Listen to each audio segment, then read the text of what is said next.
I'm a man who believed that I died 20 years ago, and I live like a man who is dead already. I have no fear whatsoever of anybody or anything.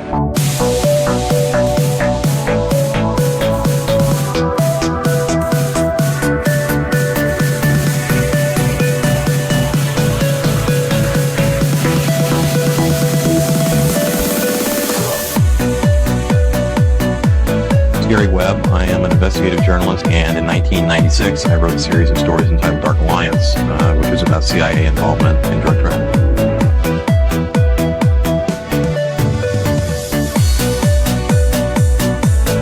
I knew a man who once said death smiles at us all. All a man can do is smile back. We're both in skull and bone, the secret society. It's so secret we can't talk about it. What does that mean for America? The conspiracy theorists are going to go on. I'm sure they are. I don't know. I haven't seen the rest. Number 322. I sad duty to report this afternoon that my friend and colleague, Tim Russert, collapsed and died early this afternoon. I may die in this cell tonight or in the arena tomorrow. I am a slave. What possible difference can I make? And no official of my administration, whether his rank is high or low, civilian or military, should interpret my words here tonight as an excuse to censor the news, to stifle dissent, to cover up our mistakes, or to withhold from the press and the public the facts they deserve to know.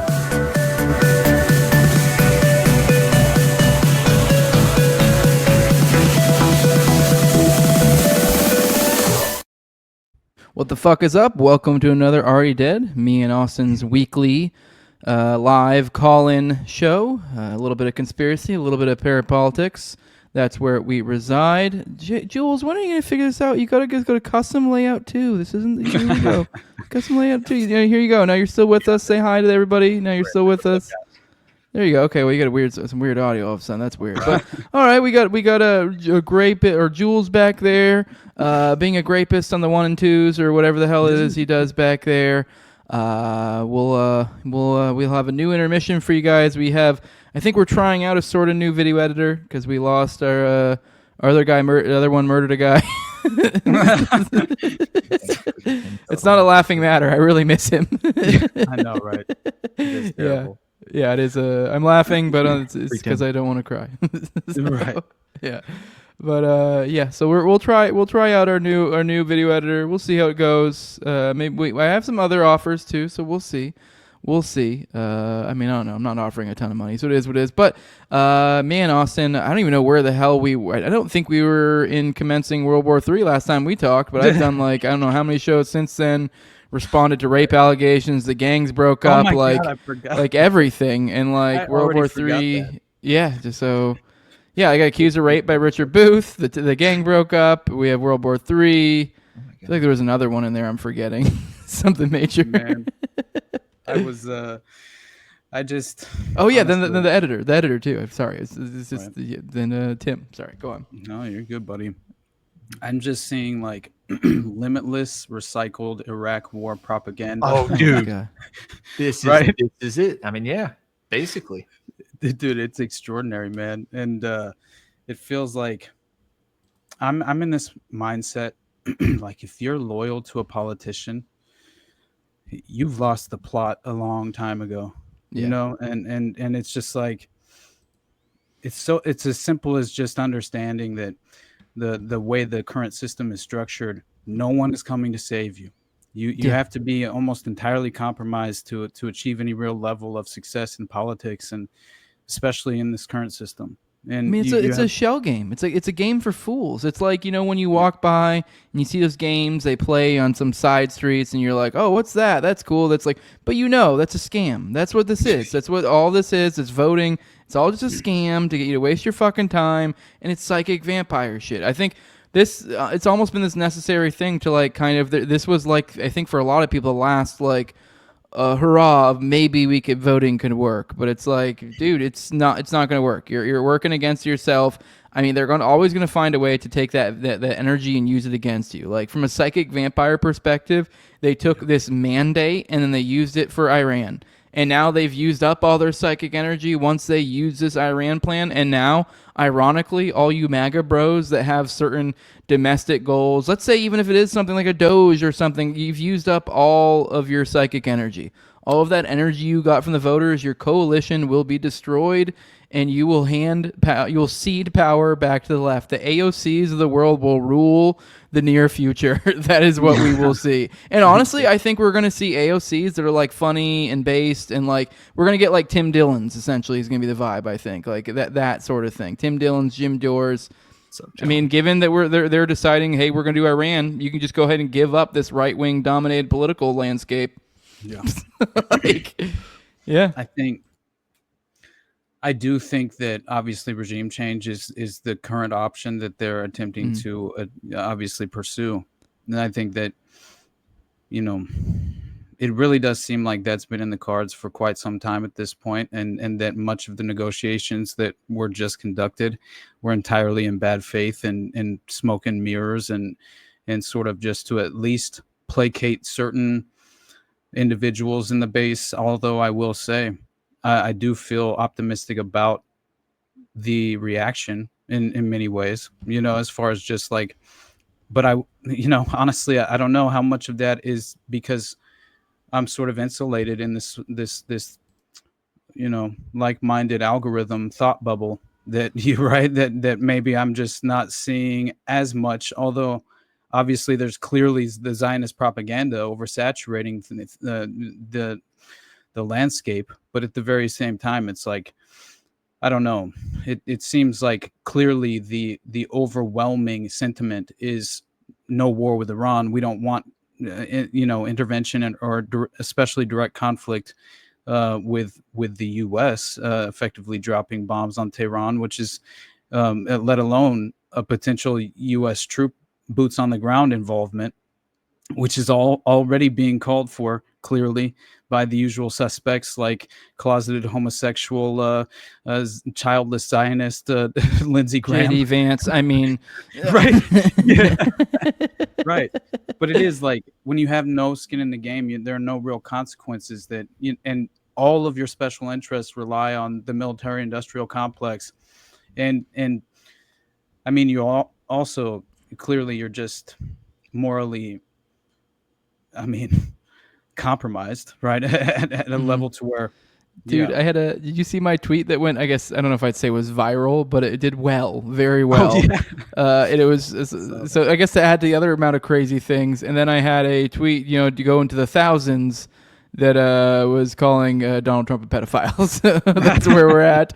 I think the world goes, oh yeah, you're onto something. I said, what did I say? I said, I'm pretty sure he fucked a bunch of kids. And that was basically what I said. Something like that. You fuck kids, Donald. Yeah, exactly. Mm-hmm. Mm-hmm. Yeah, I'm sorry, but when your mentor is Roy Cohn, and every single, it wasn't just like he was, I don't know, like it was some sort of tangential connection to the Epstein scandal and the black book and the contact numbers. Like, Trump was deeply involved, right, with the Epstein network at a level to where, of course, he would be tasked with the ultimate cover-up. So as far as like what sexual blackmail they have on him, I don't know. He's grabbing Bill Clinton's dick on the golf course. So it's like, how much is there, it's like when you're at that level, especially of being a political puppet, because in every way, each president's legacy becomes tarnished. It's just the reality of, no matter who you vote for, right? What do we get? Yeah, well, there's this line from this movie called Luther that it always sticks in my mind, and it was this character who was like the serial killer who utilized like blackmail to control people to be able to like pull off his kills, and like one of the people who like turned, it ended up being someone like within like their like investigation group or whatever at one dramatic point in the movie, and they're like, "What do they got on you?" And it was like, and he said some line, you'd be surprised how little it is type deal, because it is like. Because that's the thing. Like, I know we all, Trump fucked a bunch of kids and like, ha, but it's like, it really could just be something simple. Don't get me wrong. This is a guy that's like fucks porn stars and it's kind of like well known. So it'd probably have to be something slightly worse than that. But it might not even have to be that bad. Because the thing is how it starts, it's like what we're told with little kids, even in church. Like, it all starts with a little lie.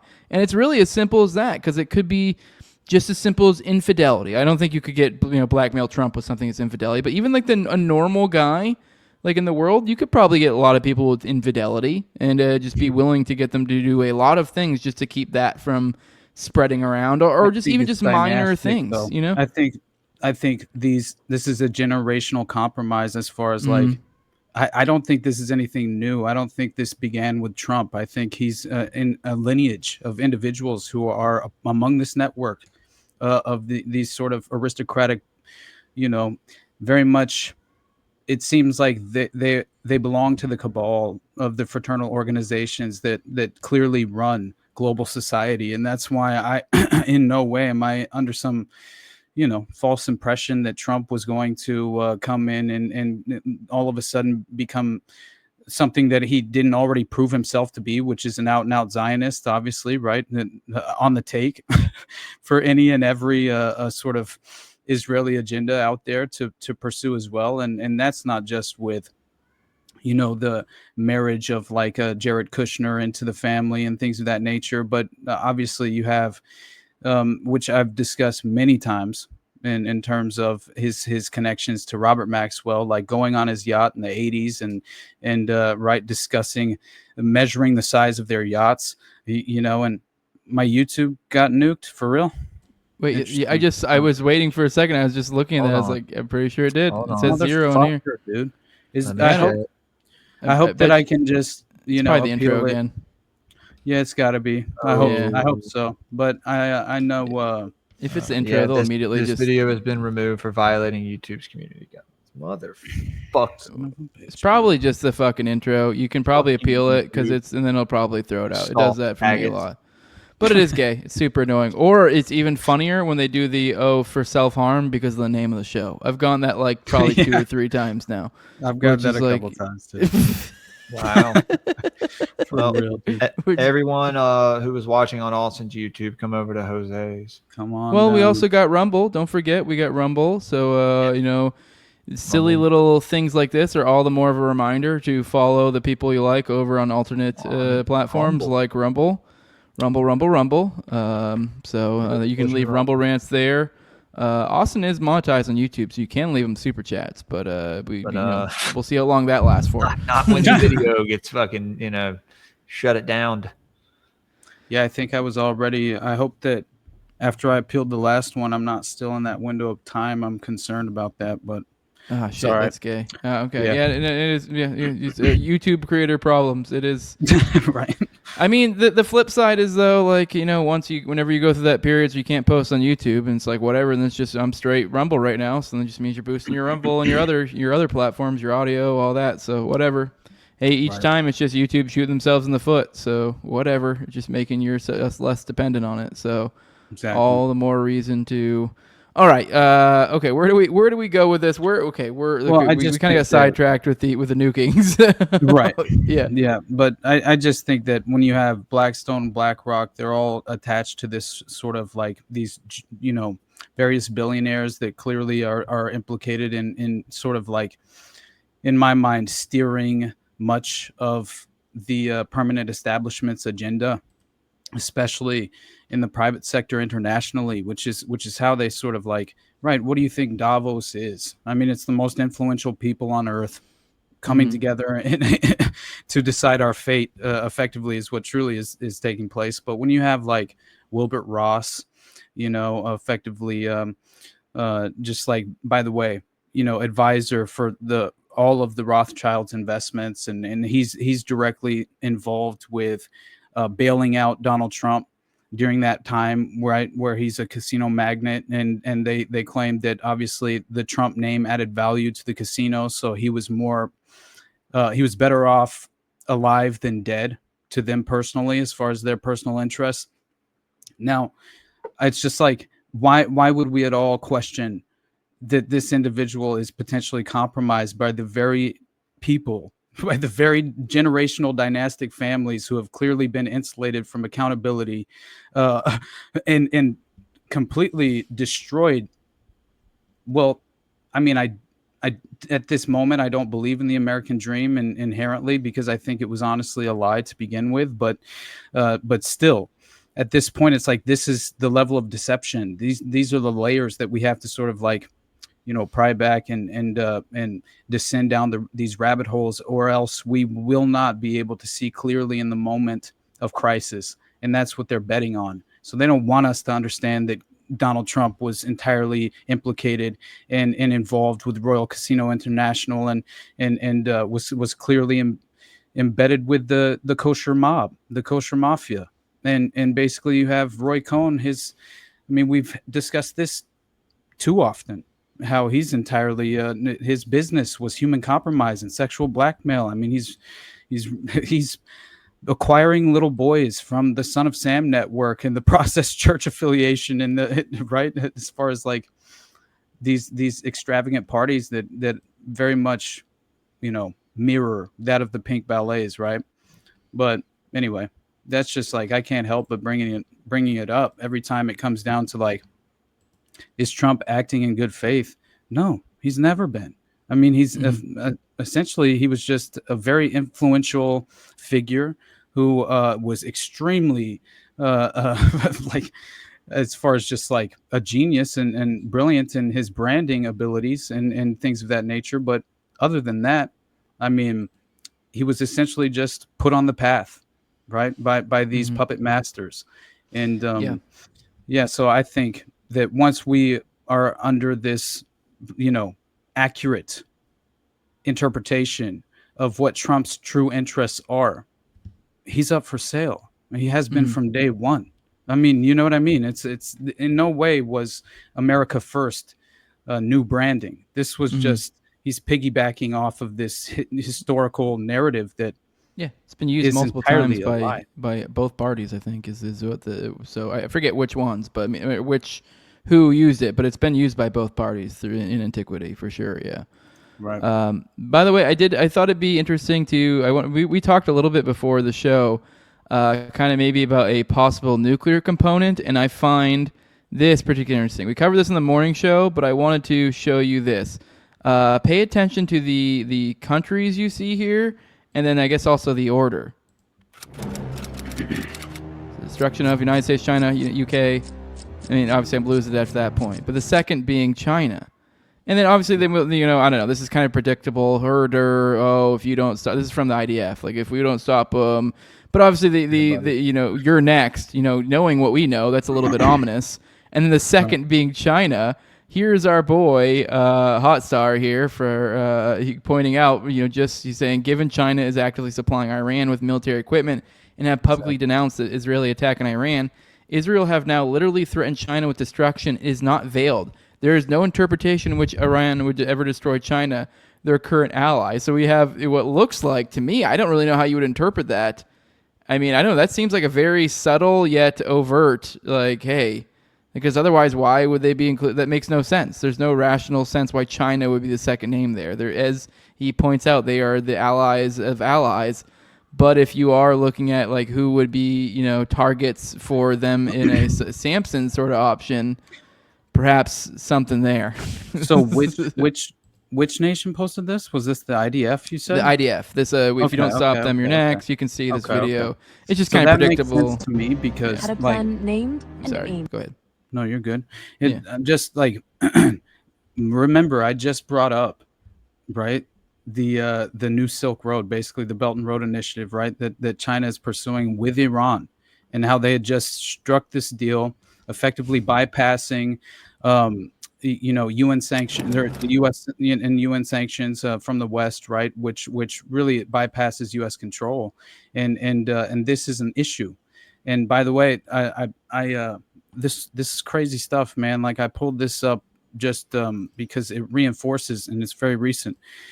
It reinforces what's happening in the Strait of Hormuz, and essentially China and Iran, right, launched sanctions, busting this rail route. So it's interesting because this is the first cargo train from China to arrive at Iran, and it's essentially, again, this is a new corridor, right, that shortens the delivery times. This is all effectively like, it falls into place in terms of international oil markets and the oil industry and oil manufacturing in Iran as well, which is why Israel is strategically targeting in this very moment. They're targeting Iranian manufacturing plants where they're where it's basically they're targeting their oil manufacturing facilities, which is it's basically targeting their oil exports capabilities, right? And that's truly what is top of mind in many ways, because just as far as the geopolitical conflict playing out here.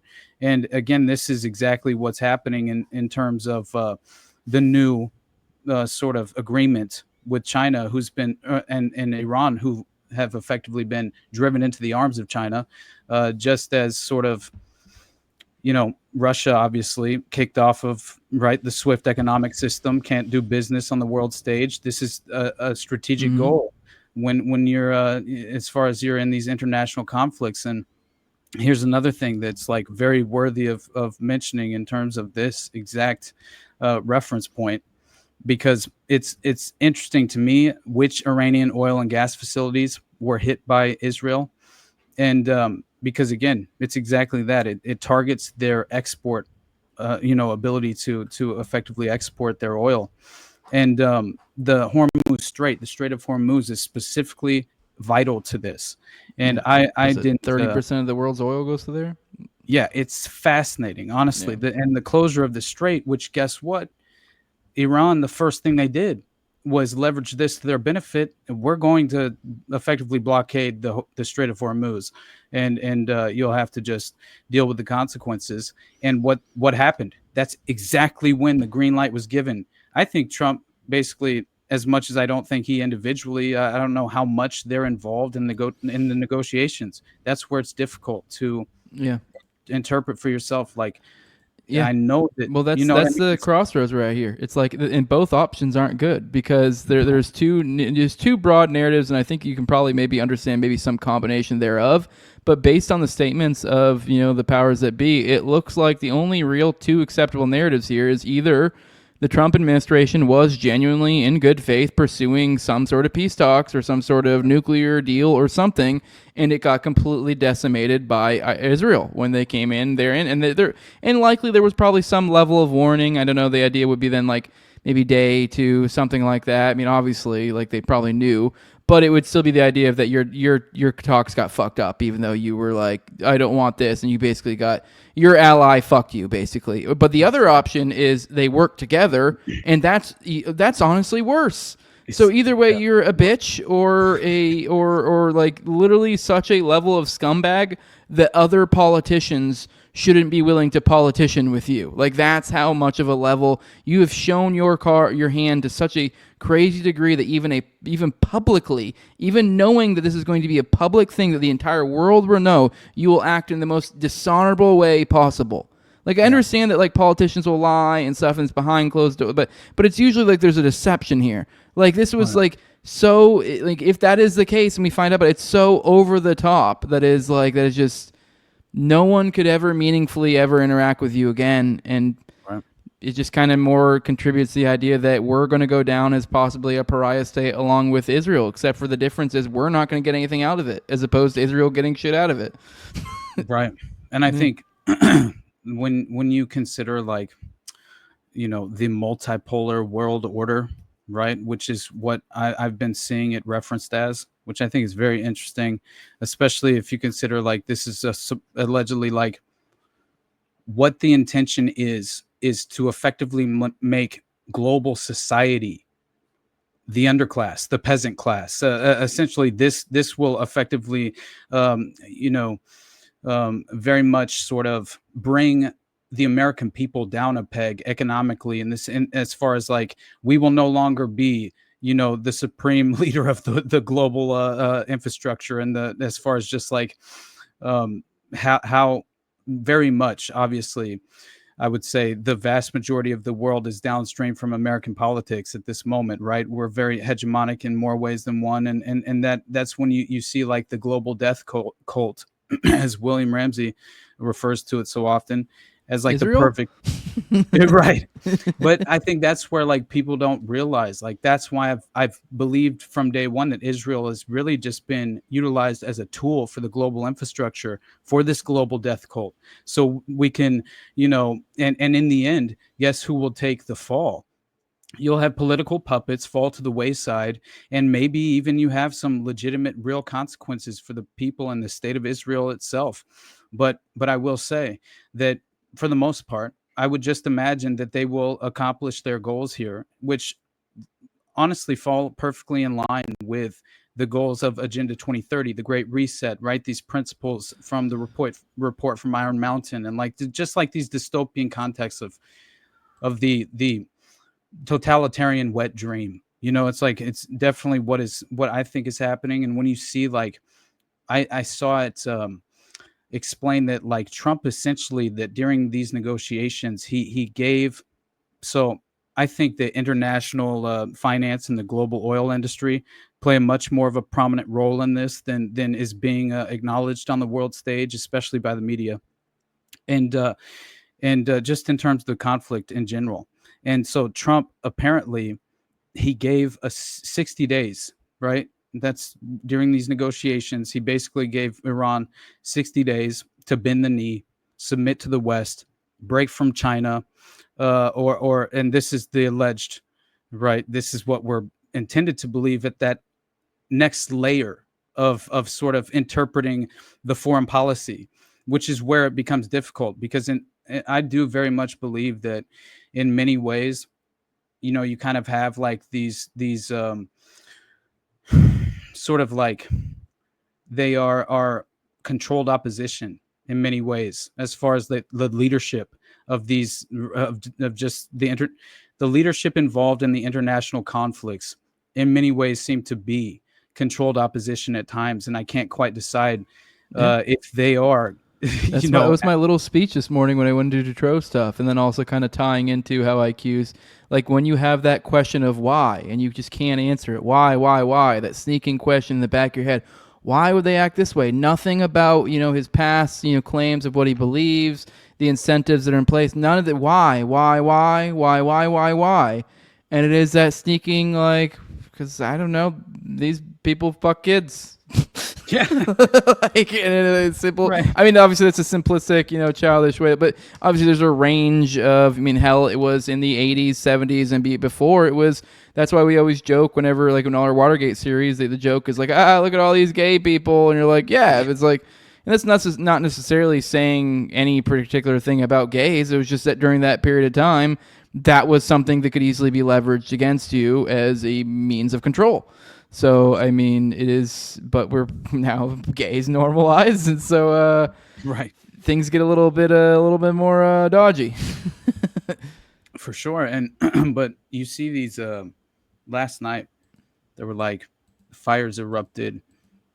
These oil tankers were like on fire, ablaze in the Strait of Hormuz. So it's already happening where there's strategically striking this location, and I just think that as far as just like individual oil tankers, they're attempting to obviously hinder and cripple the ability of the Iranians to effectively export this oil. And so listen to this. It's very brief. It's like 1 minute. It's probably going to be an ad though. Son of a bitch. All right, here we go. But yeah, the point being though, here is for like 30 seconds. For 30 seconds, it'll be fine.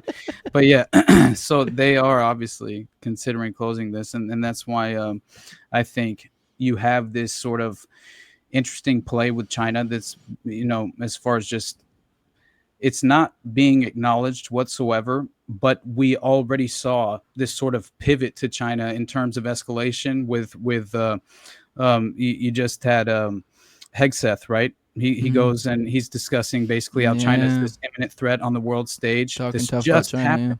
Yeah. And the UK, I think it was one of the representatives for the Ministry of Defense or something to that effect, or it might have even been intelligence. I can't remember now. I had the clip pulled last week, but I felt like it was important because it seemed like this pivot was taking place, and it was in terms of this relationship with Iran as well, because it did seem like real quick on the USS Nimitz. I'm pretty. I was going to say, I've heard Well, people crazy. mentioning that's like a year. Real quick, that's a year out from being decommissioned, I believe, is what the deal is with it. Yeah. Oh, it's crazy. And it's But aren't 50-year-old they, aircraft like- carrier. I thought they had an order to like send it over there. It was because there's a lot of people saying that that's going to be the false flag that pulls us into the war, like kind of like a USS Liberty. Well, yeah, or just a Gulf of Tonkin type of situation, right? Yeah. For sure. But and by the way, there was a really interesting article that I pulled up from this this former. I think he was a State Department official. He might have been CIA. I think it was Ray McGovern, actually. So he could have been CIA. But either way, it's very interesting. But anyway, hold on. This bullshit probably already played. Yeah, it totally did, dude. Now it's going to play the ad again. Watch. I missed it. Watch. It's going to do the ad again. It's going to do the ad again. Oh, you son of a bitch, dude. All right, we have to actually watch the ad play. All right, now we're gonna vamp while also watching. Now we gotta fucking for real.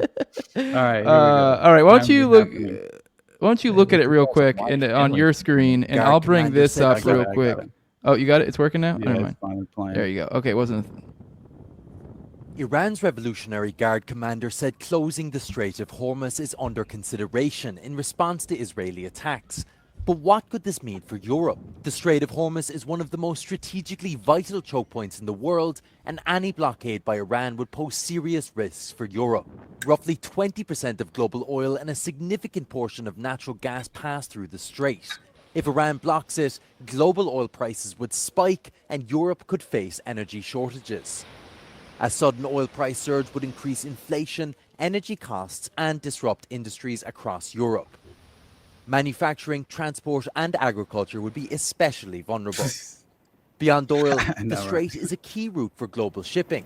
Disruption could delay European imports of raw materials. A blockade could also trigger military confrontations involving US or EU navies, risking a broader regional war. Yeah. I think that's a major factor here. That again, it's like it's not getting much coverage whatsoever. But I think, you son of a bitch. But yeah, definitely. I do think one thing to be concerned about that I was heavily implying at a little bit with the China thing is perhaps nuclear, and I think we kind of got at it a little bit. Like it seems like regime change is the move here. But it does seem like I don't see boots on the ground happening because that would take at least a year to probably mobilize. And I just also, as we were talking before the show, I think there's a distinct the propaganda game just is not in the same place it was before. So while they are able to currently flagrantly do things that are clearly against like what the voters wanted to a ridiculous degree, I don't think that some sort of a sustained campaign like that would be doable. So like over years. So they wouldn't be able to roll out a propaganda campaign that was completely floundering. Now, if what they're doing right now, which is a short period of time where it is floundering, they're able to fake like it's not, while all of us out there are ratioing, the anti-Zionist voice or ratioing every fucking Zionist voice over and over again. It's still they're able to pretend like, oh, that's just fake. But you can't do that for a long period of time.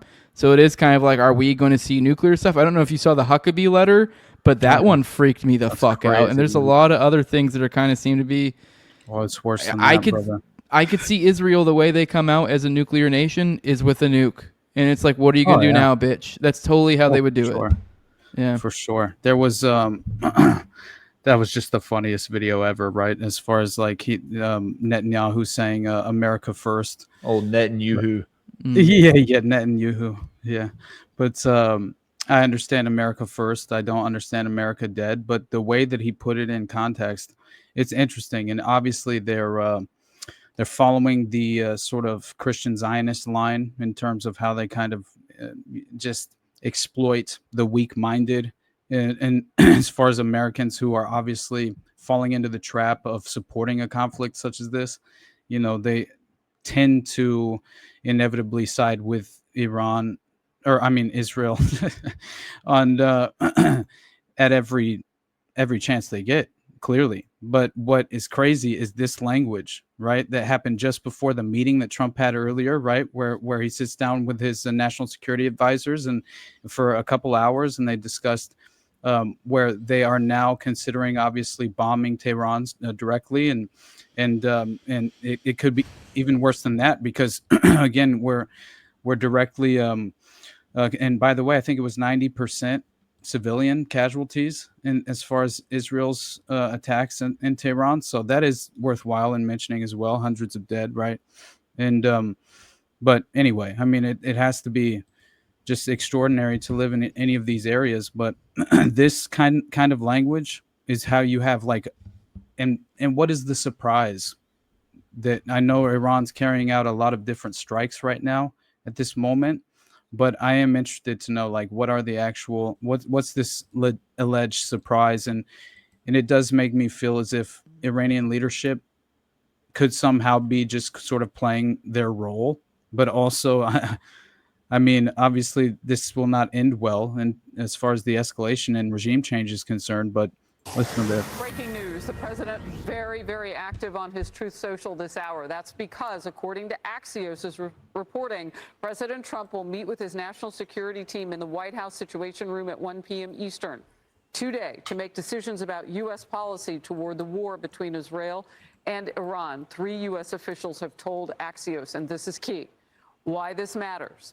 The U.S. official said Trump is seriously considering joining the war and launching a U.S. strike against Iran's nuclear facilities, especially its underground uranium enrichment facility in Fordow.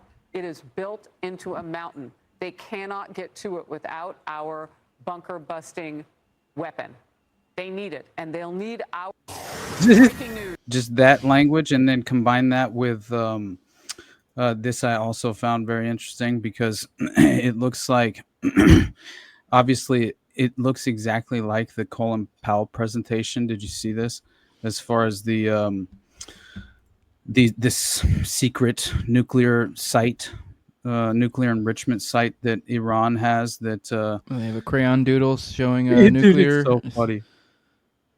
Exclusive satellite images revealing the location of a previously unknown Iranian nuclear site. Now, the facility spans nearly 2,500 acres, and this is a big discovery. Jillian Turner has more from the State Department. Good morning, Jillian. Pretty explosive, Dana. These satellite images that we have obtained exclusively show the alleged site location and even the layout of the secret, previously unknown nuclear weapons facilities inside Iran. This, of course, raises fresh concerns about the regime's role in these ongoing nuclear talks with the Trump administration. The National Council of Resistance of Iran has collected intelligence from sources on the ground inside Iran that locate this nuclear weapons facility in what is called Semnan province, far from the regime's already known nuclear sites. It's codenamed the Rainbow Site by Iran's officials, and it spans nearly 2,500 acres. It's been operating as far as we can discern. Anyway, I think it's at least noteworthy, obviously, and especially just the language of the mainstream media in these moments, as well as obviously having people on like Lindsey Graham and talking about U.S. boots on the ground, you know, clearly, and what else did he say? He said he's basically. I do think that there will be regime change, no doubt. I mean, in my mind, right? You're probably right. That's kind of what I was getting at the nuke. Like, I think I think time is of the essence here. I think they're trying to get it done quick. I think we're going to see a quick if this does drag on. So the best thing we can do, I think, is be gum in the works and hope that maybe somehow something falls through, and then it gets to oh no, now we need a propaganda campaign for boots on the ground so we can finish this job, and we say fuck you, eat a dick. And we just dominate that game. I don't know how that plays out at that point. But either way, I mean, I don't know, man. This is not a great situation all in all. But at least we have, CIA assets on our side here. So we have Tucker Carlson. Sean Ryan. Yeah, props to him. What? I'll take it. Fuck it. I mean, I'm still going to be like, he's probably CIA, but like, thanks for chipping in here, bud. Definitely. This is where they gain credibility and insulate themselves, right? Yeah. Make us question what their true intentions are. I guarantee you they will spin it in the direction of the permanent establishment one way or the other, and the intelligence apparatus will benefit, right? I will say on Tucker's count with that, like, okay, sure. Yeah. I've been waiting for it, but it's just like, that's the weird thing about Tucker, because we always point out, like, aha, look at his dad, oh, look at his weird, stuff in South America in his college years, and just all sorts of stuff that kind of glows about the guy. But it's like, at the end of the day, like, there haven't been any pivots ever since he supposedly has become this man of the people and changed his perspective. I haven't seen the pivots yet, so who fucking knows? It's hard to know a man's heart. At the end of the day, all we can say is, hey, he's on the right side of history right now. Maybe later he'll completely pull a right turn and go do some Fed shit. But till then, whatever. Well, fucking, you're crushing, doggy, and keep on doing it. So if we have to take it as far as when we get it in terms of like, okay, they're right on this one thing, on this one subject. They're clearly on this one policy. They're actually taking, some sort of position that is worthwhile. So in that moment, whether, that doesn't mean you trust them. Right. Yeah. We have to always remember that. But beyond that, I just think, like, man, when you have Israeli officials that are legitimately coming out and saying that that this war with Iran is premised on the idea of U.S. involvement. Right. Like that is that's concerning. And you see what is this? Is he had Ted Cruz on? Is that what happened? Tucker yeah. So I have a couple clips. I figured we'd watch this clip and then maybe play intermission and go into it, and then maybe start off the call in with the next clip, because there's apparently he's teasing that he's got a Ted one. It looks like the clips I've seen so far are him. Looks like Tucker brought on Ted Cruz to make an example of him. So it'd be interesting to watch. It should drop tomorrow, I think. Operation Rising Lion, right? Is the name of this. And it was like the Cradle, I think, that published an article talking about how this was like an 8-month prepared attack, right? That was like up until that like drone shit and everything. Yeah, like that whole drone thing they had there. What was it? I think it was supposedly there for years or something. I forget. 25 nuclear scientists. Right, like all these targeted assassinations, car bombs, like over 5 car bombs or something, effectively were utilized as like targeted assassinations, and that's straight up. It's IRA shit, dog. Out of the playbook of ISIS? Yeah, which is just like why I saw every single person. Old school terrorism, dude. Everyone just reminding us that Israel is ISIS, which is like, well, I think like. So much of this is joint intelligence operations, which lay the groundwork for this sort of, post-World War II Gladio network that we really just should start calling it that. Honestly, at this point, they entrenched themselves, man, and they're fully insulated from accountability. And it doesn't matter which side of the aisle gains political, office and is allegedly holding the levers of power, man. We're on the same path toward the identical agenda. And it's like, I don't know. I have people trying to make the argument that we would be better off with Kamala because there would be more sort of like, there maybe would have been more. Oh, I think so. Yeah, I mean, it's possible. I think it either be roughly the same. The differences I think are negligible. I think is the point. Is my point. It's like whatever. Exactly what I was trying to. Yeah, that was exactly what I was alluding to. Is just like there's no difference in my mind, because inevitably we land in a very similar position, and we're always pursuing identical objectives.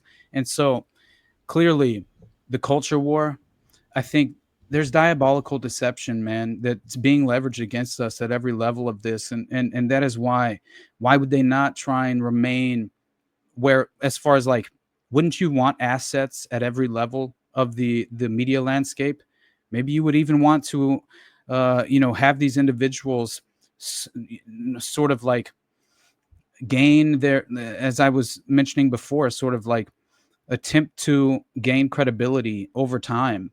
Right, by sort of positioning yourself with these alternative theories on a lot of these things that clearly make much more sense and land far more in the objective line of truth, right? And that's where all of a sudden you gain credibility and trust from individuals like ourselves. And wouldn't you want to, at the very least, send in assets to infiltrate those areas of just even those avenues of thought right, to attempt to sort of like derail, misdirect individuals in the landscape as well. And through that, you can sort of compromise their influence. And I think that's always happening. There's an influence operation at every level. And I'm just like, you have to question reality. Honestly, you do at this point. You know what I mean? And anyway, go ahead, play that. All right. You had to kill General Soleimani. You had to kill General Soleimani, and you said it was bad. They're trying to murder Trump. Yes, I do. Because you're not calling for military strikes against them in retaliation. And if you really believe that, we're carrying out military strikes today. You said Israel was. Right, with our help. I said we. Israel is leading them, but we're supporting them. Well, you're breaking news here, because the U.S. government last night denied, the National Security Council spokesman Alex Pfeiffer denied on behalf of Trump that we were acting on Israel's behalf in any offensive capacity. No, we're not bombing them. Israel's bombing them. You just said we were. Okay. We are supporting Israel. If you're saying the United States government is at war with Iran right now, people. That's the end of the clip. That's ridiculous, man. Yeah. That is so hilarious. That got him, bitch. Yeah. Right. But you know what? It's just interesting to me because it's like I think and by the way, there was an Al Jazeera piece too. They were discussing how basically there's this solid evidence that Iran was claiming U.S. bears responsibility for this Israeli aggression, right? And it was the foreign minister of Iran who they claimed that these attacks basically would not have been, there's no way that it could have actually been conducted without the American support, right? And he claims personally that it would not have materialized without the agreement and support of the United States. This is what he says. We have well-documented and solid evidence of the support provided by American forces in the region and their bases for the military attacks of the Zionist regime. Iran's top diplomat explained this, and basically this was in a press conference, but basically they also said that, clearly in terms of just Trump's support for this, publicly claiming that he knew about the attacks, which I think is important to mention, that obviously they could not have happened without U.S. weapons and equipment, which is why the U.S. just sent a major weapons shipment to Israel just before these attacks took place. So, that is direct involvement in my mind. I don't care how people claim that, okay, obviously this is plausible deniability and this is like how can you think this way? That's why I mentioned that even if you give this the most good faith perception here, I think there's no really getting away from that. Like, no matter how you cut it, I just can't even imagine a way of looking at this scenario in which you are acting in some gravely untoward manner, like some sort of ridiculous, no matter how you cut it. And it kind of really just comes down to you're a pussy or you're a piece of shit, really. And I guess you're kind of a piece of shit in both, but it's like a different thing. It's like one, you're like an actively being a piece of shit scumbag, and one is just you're a spot, like you're like, oh, I was trying to do the right thing, but I'm just gonna sit here and be a bitch and not do anything about it, and just like, whoa, I'm gonna let this little nation that's supposedly supposed to that we give welfare to and everything, we're just gonna let them plow us over and do whatever the fuck they want. I'm just gonna be their little fucking bitch. That it's right. It's just one or the other. There's really no. It's just really a matter of to what degree do you want to think you want them to be completely ineffective or completely against you, like so effectively, but effective piece of shit. I guess I don't know. There's no good way to cut this down. Like there's no good way to look at this, right? but also like the fact that they legitimately acknowledge this, and the foreign minister saying that the U.S. therefore, in their opinion, is a partner in these attacks, must accept responsibility. That's very important, and that's exactly how they see it. And by the way, when you see this, we should obviously cancel this Golden Dome project, right? I mean, not only is it billions of dollars, but clearly the Iron Dome is either not functioning correctly, or this is deliberate. And we are allowing legitimate strikes to take place in, I believe, to be Palestinian territory. And that's exactly what came out. That Iran, these were all warning strikes, and that all of them essentially hit what would be beneficial targets to the Israeli regime. in their genocidal war on the Palestinians. Like, imagine this, right? So that's another layer to this, another wrinkle that makes me consider the fact that maybe, right, this is all political theater. We're falling into a trap of a preordained outcome of a World War III conflict of international scope, and this is just something that unfortunately we won't be able to just opt out of. I mean, that's almost how it feels. And when you see, like, look at this, man, this is the most disturbing video, because basically you're just seeing what exactly I just told you, where, right, you have Iranian missile strikes striking Palestinian towns in the north of the country. And then you have Israelis cheering on the strike as it takes place, which I thought to be just fascinating, man. You know, because what it says here is this group of Israelis were celebrating while an Iranian missile strike predominantly hit a Palestinian town in northern Israel, which killed at least 4 Palestinian citizens and injured dozens more. And so, and these are Palestinian citizens of Israel. But this is the actual video. Now, it's very brief. Yo! Oh, shit.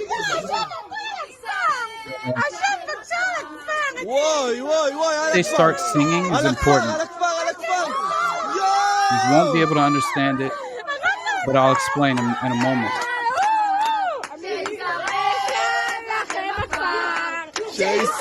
Stop it. It's the dancing Israelis, dude.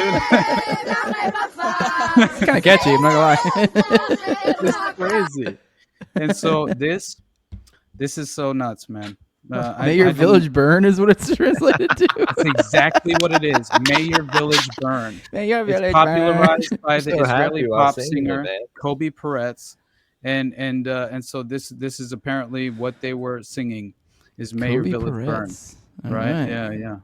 Okay. So that alone, right? Like, is that not something that should at the very least be acknowledged in terms of, like, is this potentially theater at a certain level? And also, like, did you see the footage of the Israel bombing this TV station during the news? Oh my God. Yeah, it's wild. That is, like, I don't know. This is unprecedented in many ways, but it's also exactly what my ultimate fear was. You know what I mean? Like, but also kind of what I was predicting to happen, because I don't know. I'm just kind of in this moment.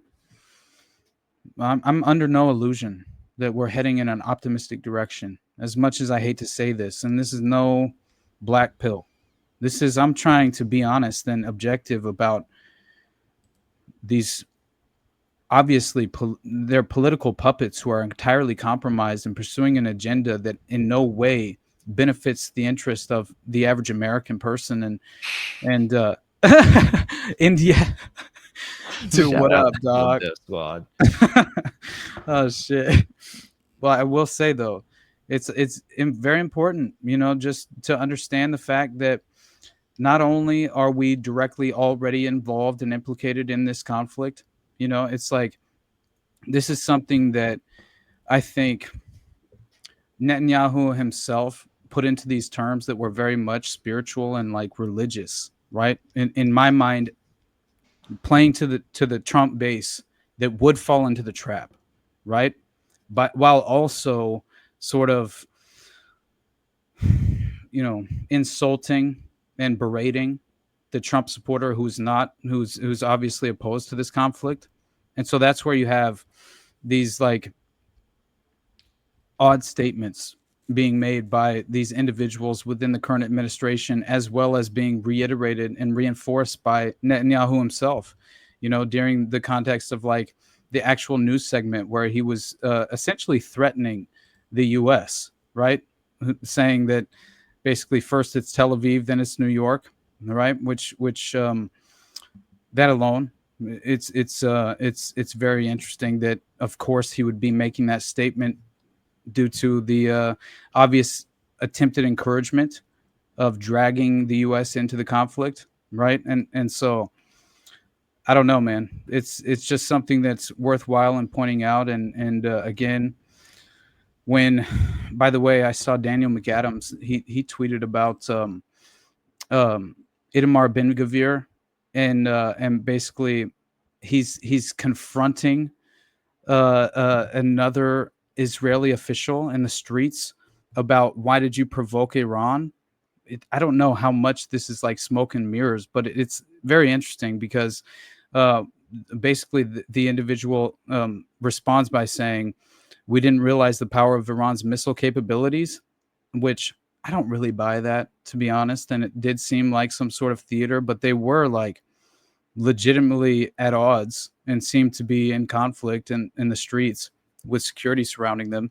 Look, which that was strange, right? But yeah, I don't know, man. I'm not surprised by now if our fucking iPhones explode in our pockets and they go, it was Hashem, the wrath of Hashem. You know what I mean? Like, you hateful goys, you deserve this. Because like, isn't there a piece of our iPhone made in Israel or something? Like, couldn't they just pull the pager prank again? That freaks me out every day. I don't know if y'all thought about that. I mean, I try not to think about it too much. I mean, the Jews coming to kill me, that's always a nightmare. But all right, guys, we need to transition over to the call-in portion of the show. Jules, you want to go ahead and get that beautiful bean footage set up for us? Sure. And I do want to real quick before we do move on. I did one last thing. I wanted to make sure we got into the main portion of the show because I do think it's something. This is super quick. This is one of the latest updates we've gotten is that Iranian state TV has promised a great surprise, that's in quotes, tonight that the world will remember for, quote, centuries. So that came out around, I don't know, what, 5 hours ago or so. So I don't know. We'll see what the hell that fucking means tomorrow. So, but Jules, you got that ready? Yes, I do. Sorry, I was posting the link on Twitter. As well as in the chat. There are as far as like the Israeli Air Force is actively in this moment, like striking Tehran, and apparently oil refineries are reportedly being blown up. So shit falls perfectly in line. All right, guys, this is let our new editor know how you dig it. I guess we'll call this a postmortem too. But yeah. All right, guys, we'll be back in about 5 minutes or so. Go take a leak, do whatever you got to do. We'll be back. We'll take some calls. Hey, feel free to join in. Obviously, if you're a patron, you guys will get priority of patron of me or Austin. But all right, we'll see you all in a second. Go ahead and roll that beautiful bean footage, Jules. Israel, and long live America. Our action will help make the world a much safer place. I want to thank President Trump for his leadership in confronting Iran's nuclear weapons program. He has made clear time and again that Iran cannot have a nuclear enrichment program. Today, it is clear that Iran is just buying for time. It refuses to agree to this basic requirement of peaceful nations. That is why we have no choice but to act, and act now. Die for Christ, die for Allah, die for Jerusalem, die for Tehran, Father and Son, marching in rhythm, firing bullets through the skulls of the children.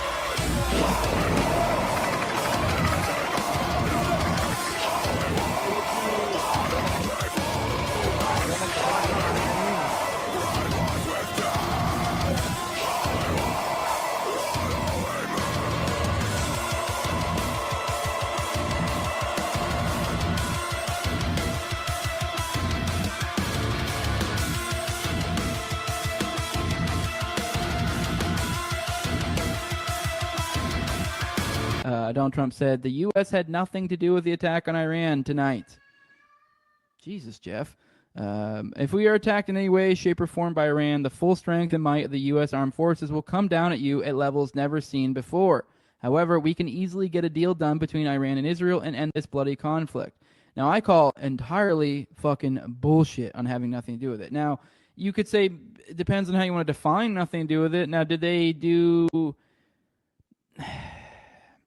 I guess you could plausibly say, oh, we were doing everything we would have done anyways, because it was like, oh, we just were doing deals and this, but we were aware of it the whole time, but we had nothing. But it's like, you know what you're doing. You know what role you're playing. You know that there's nothing. You know that they're going to attack. Like, so I don't know. I mean, I guess to be the slice bit of good faith to him, maybe there was this like, that like there was this known thing that like, you know, Israel was going to jump in at some point, but like, you know, I don't know. This is ridiculous. The idea they had nothing to do with it. For one, even that aside, even the idea that like he bragged. He literally bragged about the money. This is the point we always come into all the time, that it's their money. And you know what the funny thing? That's the argument to go after Iran. The argument for Iran always comes back to there's some sort of nexus of terror, and they support everything else. So like all these claims that you're going to hear going around about these people saying how they killed our troops, they did this, they did that, they did this, they did.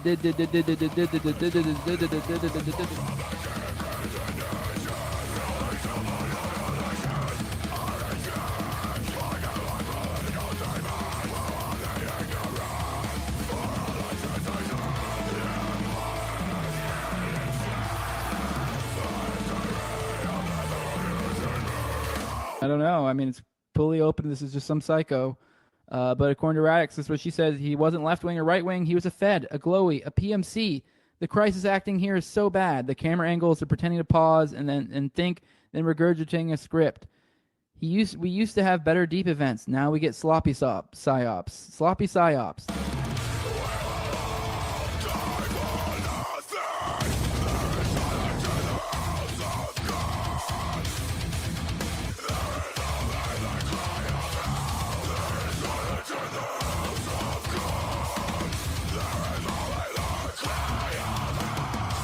Getting ready to get murdered by Mexicans or something, I think, right? I will say there are effectively military checkpoints to a certain extent, honestly, as far as the free moving, like military assets in place. They're very obviously in place in LA right now. It's interesting. And I'm talking people washing their cars, getting just straight up accosted by you know, and obviously, like, I in no way am I in support of the Alex Soros funded riots that are obviously playing out. But have a stronger idea. Maybe you're getting those little notifications or saying, "Hey, there's a Mexican in your area. We're looting cars." There's community apps popping off. See it, right? They're like, dude, I swear to God, it's crazy, Bro, man. like, so since the Mexicans are doing it, it's just giving the blacks and the Antifa whites like reason to riot as well, right?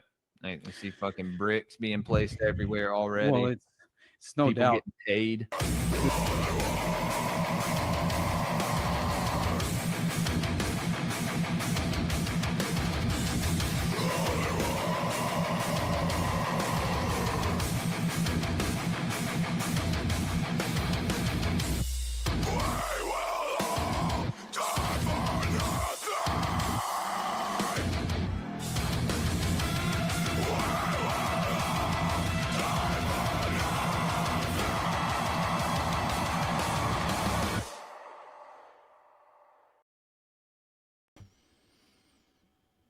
What's up, people? What is up? We're back.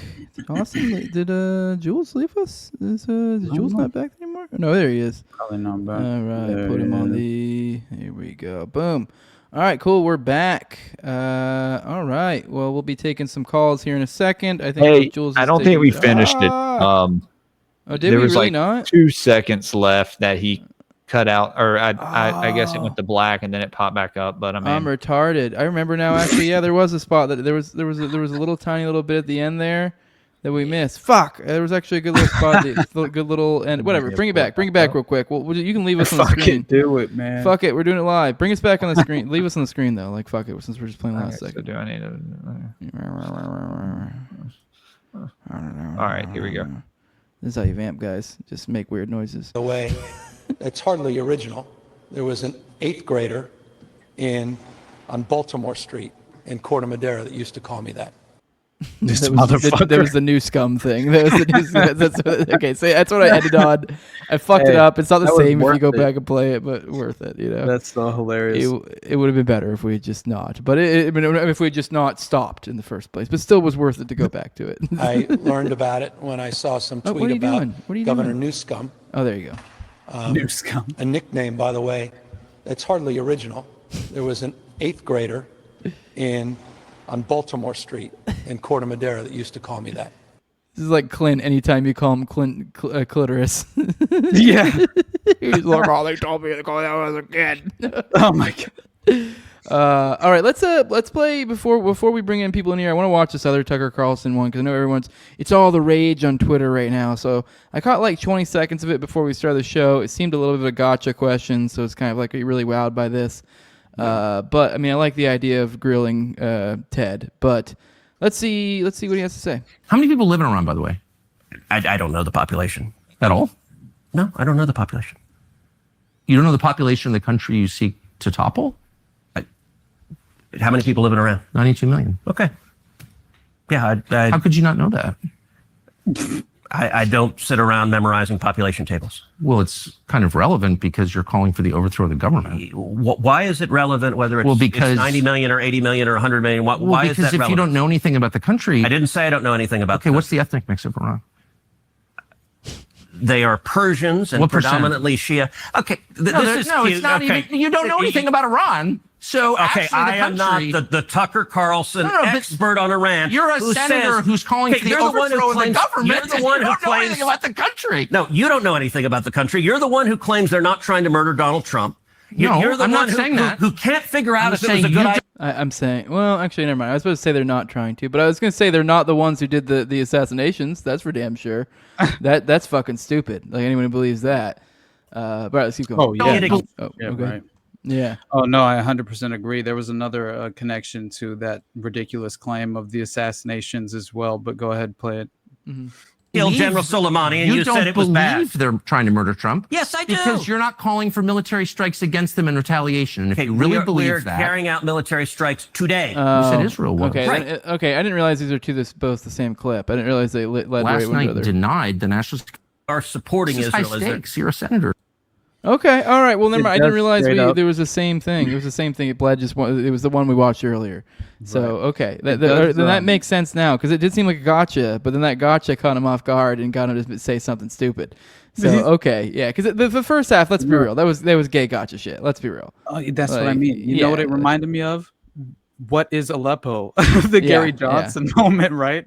Where it's just like, okay, obviously Gary Johnson should know what Aleppo is if he's running for president, but still, it's kind of interesting. And I will say I think it's worthless in terms of like, I don't know, crucifying someone on some sort of like ethical moral standard. Real quick, Tyler's saying these aren't gotchas. Ted has done this for years in the Senate and deserves it. Plus, he's all over the board with his replies. Now, I will say what I meant when I said they're gotcha. I do agree he deserves it. But I'd say that like the question of the population and like the demographic, like come on, those are 100% gotchas. Like because he is correct in the sense of like, I don't know, would it really, so far as someone looking for regime change, does it really make a difference? Was it 80 million or 100 million? I mean, it might make for some logistical reasons, but it doesn't make a difference. So, okay, that's all I'm saying. But it is, I did like that it got him off guard and got him to say some dumb shit. You're like, oh shit. So, exactly. Yeah. Which I'm not at all surprised. I mean, it's Ted Cruz, right? Yeah. Like you remember when the Mercers like basically told him that Trump was their candidate now, and he's like walking away with his head dipped down in the primaries, like from the hotel room after he's like essentially turned away from his most major lucrative donors. It's just hilarious. This is what people do. The political puppets vie for power and funding from the obvious political elite, which remain insulated from any real accountability. So those individuals are rarely named. And when they are, they're usually just front men for the true, shadow network that's playing out. But this is, go ahead, bud. What'd you say, Jules? That was playback. Sorry, I'm trying to post the link in all the chats and. Oh shit, my bad. All I heard was your voice. Yeah, that was weird. See, happen again. All right. But this is like super, obviously if you saw the that clip that I played earlier from that mainstream media journalist who's essentially calling for this, right? That Israel needs us. They need this technology. They need this specific, missile and bomb and B-52. What is it? A B-52 that would be able to carry this bunker buster? Or is it another? I'm not even the photo there is not a B-52. I can tell you I that. know, for sure. right? It sounds like it's much larger than this, which is this is what they're calling for, and that's what definitely like worries me because this, as they're saying here, right? This is a mop. right? It's a precision guided bunker buster bomb. This specific penetrator bomb that it is apparently what it's going to take. Penetrate 65 yards of concrete before exploding. That's pretty fascinating. It might get some way through the half a mile of earth and rock, though, to protect Iran's most closely guarded nuclear secrets. The Fordow facility, which apparently is built into a mountain and entirely fortified. So it sounds like that wouldn't get through, but what do I know? Yeah, I mean, we have no clue, honestly. Yeah. I mean, we aren't experts. I mean, on nukes this, could be but- fake and gay for all I fucking know. So, Hey. hey, Right. you wanted to talk about, and I didn't want to let you Modern forget this, Gladio? about the Gladio, because I talked about this a little bit in the show, but I wasn't able to find many good links to kind of dig into it deeper. I know, so this is the Walls guy that was like appointed by Walls, which that seems to me like the easy narrative that's almost being planted in front of you personally. You know what I mean? Am I right? I mean, that seems like, ooh, her der Mike Walls. Like that's what it feels like. Oh, for sure. So, but I don't know what the real angle is here because it is a confusing story and it doesn't make sense to me. But essentially, the idea is he murdered 2 Democratic lawmakers in the middle of the night wearing some creepy Clint Russell mask. And, right? It did look eerily yeah. that was so funny. Oh, And so that's that. And I guess somehow they know it's this guy. I haven't looked into the story enough to even know how they know, but that's their guy, and they say that's their guy, and their guy just so happens to have worked for Mike Walls.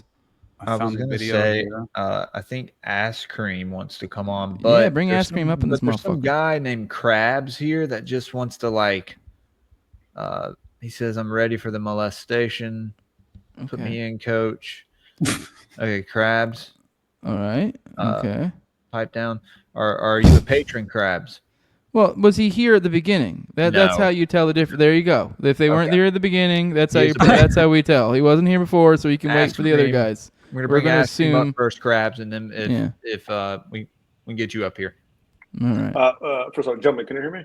Well, Kraft's saying he's a patron, but I mean, you weren't here. The only way we know you're a patron is if we just know you because you come regularly, or I don't know. He said I've been in and out. Whatever. Okay, we'll call him a patron. We'll call him a patron for today. But Krabs can come up next. What's up, Ass Cream? What you doing, bud? Test 1 2. Can you gentlemen hear me? Yeah, you can hear good. You can hear good. Okay, cool. Just double checking. Loud and clear, brother. Did my Bluetooth this time. So first off, hello, gentlemen. Jose, Austin, Jules. Thank you for giving me the time and opportunity to ask another question. While you guys were talking earlier, I just want to say that Iranian TV station getting bombed, it was getting bombed with freedom, and that those bricks at the protests were mostly peaceful bricks. Second, I want to say is I was wrong about my prediction for the riots, for the Los Angeles riots. While there were definitely certain parts of the town that were bad, it wasn't as bad as the BLM riots. And I do have to admit when I'm wrong. Otherwise, I'm no worse than a liberal who is glued to their perspective. It felt like shit was going to go down, though, because it's like it feels I don't like think it's really entirely over, to be honest, man. I mean, I'm telling you right now, I know personally, I know people, families called in to ICE, like it's all like it's still very much happening in terms of just like on the ground in Los Angeles. This is just very much a distraction, obviously, that's playing out with the conflict, Iran and Israel, which is interesting to me because it also kind of distracts away from the genocidal policies in Gaza, which obviously what's almost 70 individuals were massacred at like an aid site. Like 30 of them were attempting to actually receive the aid, almost 40 of them, which just that alone is not even being covered very much in this every moment. day now. Yeah. So and it's every day. I think it's Horton says a Waco a day every day. This is the aid model of apartheid. Stations. Just at the aid stations. Exactly. Yeah. But this is the strategy that they were trying to exercise, right? Was the aid model apartheid strategy of ethnic cleansing, like lure them to these locations. They have to make this, extraordinary trip to even get there, all the while risking their lives to pursue this apparent aid. And then to get there and be just sadistically assassinated and prioritized and targeted by the current regime. That seems like a trap, obviously, and that's what we were discussing for multiple weeks on end at this point, right? But I'm not at all shocked that, but I think they're escalating in this moment because it would also benefit them because of the distractionary tactics playing out with Iran. Like while everyone's, focused on something else, we can sort of kill. Yeah, exactly, man. This is always the problem. Well, this is actually kind of perfect for the question that I have for you guys. So today I have a thought experiment for all of you guys, and I want to get your opinion, if possible, which is related to the current political situation. And I do need a couple of minutes to set it up, and I hope it's worth it. So I was listening to Jules' podcast on Sunday, and during the show at one point, Conspiracy Extremist was talking to various people on Omegle.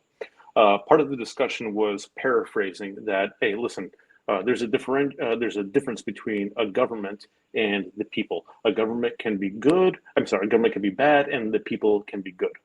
And I have agreed with this most of my adult life, but then I started doing a deep dive into this question.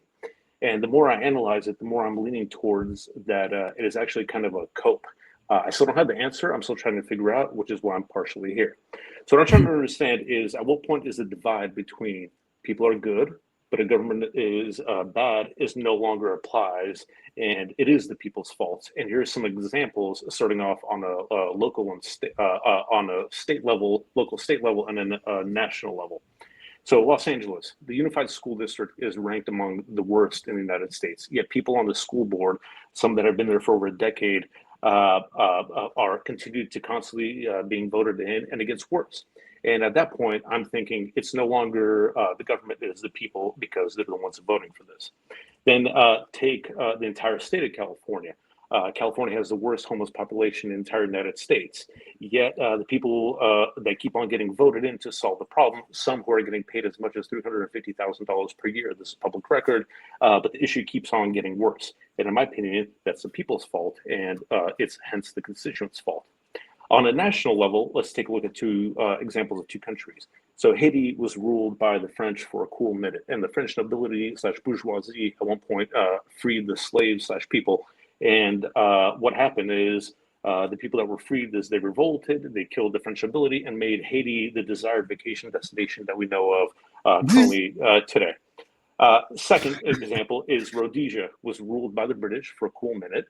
And then the moment they were given independence and freed, that the people of Rhodesia, which is now known as Zimbabwe, they destroyed the factories, they destroyed the farms, they destroyed the bakeries, they destroyed the finances of the country, resulting in the extreme hyperinflation. And again, that's the people. So in conclusion, the thought experiment is, what is the tipping point for America? And at what point should the citizens, and again, the citizens of Americans are beautiful. I mean, I wouldn't want to live anywhere in any other country as an immigrant myself, but at one point are the government's actions, the responsibility of the people, and we should take responsibility. Well, it depends on what you mean by that, because I mean, that seems like a loaded. I'm not saying you're loading the question, but it's like the idea then is like, is this like a genocide hypothetical? Is it like what percentage of people do we need to do a certain action before? All right, fuck it, kill them all. I guess it's just kind of like what do you mean by take responsibility? Because it really does come down to an individual level. So is the question here, at what point can you collectivize an entire group, regardless of what individuals within such group are technically not responsible for said actions? Because I mean, if you have a group where everyone in said group is responsible for said action, then it is like, yeah, it's unavoidable. You have unanimous consent here, so it's like, yeah, I mean.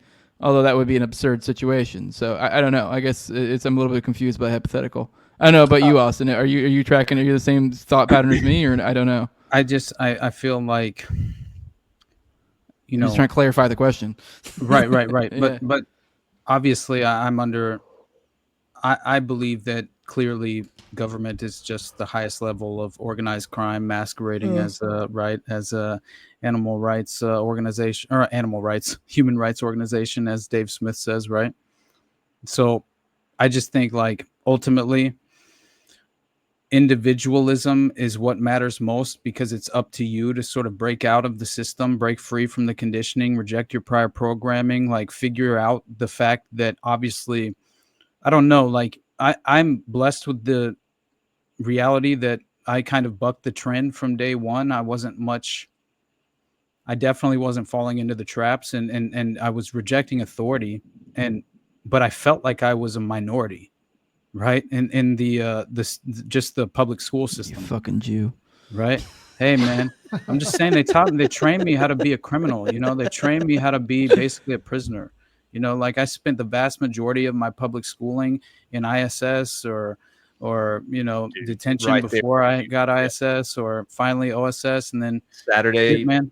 I tried to fight my dean of students, and I was basically sent to the A school in the part of my senior year just so I could graduate like right with all the pregnant chicks. You know what I mean? Like I essentially could not function within the structured system, right? Like I just could not. It made no sense to me.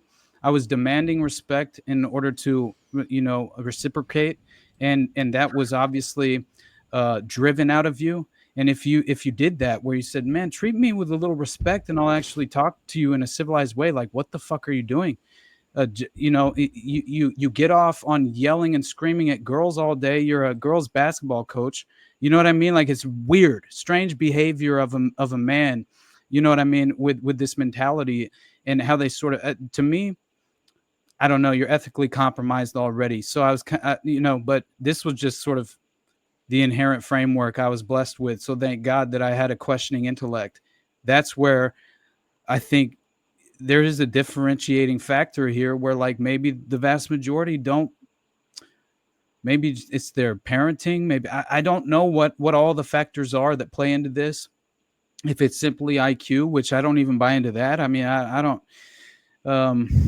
it shouldn't be that difficult to identify. This is why I was so obsessed with The Art of War. Know your enemy, right? And as soon as we have that, just sort of like, I think it's of the utmost importance that we kind of, at the very least, we manufacture that defense mechanism, as I say, you know, often. And that is mainly because I see the deception taking root. I see it destructing and destroying personal, you know, relationships, family members, people that I love, people that I only want the best for. I see them being conned and strategically duped and lured into showing up at these protests and things of that nature as if they are among the resistance and actually rejecting authority.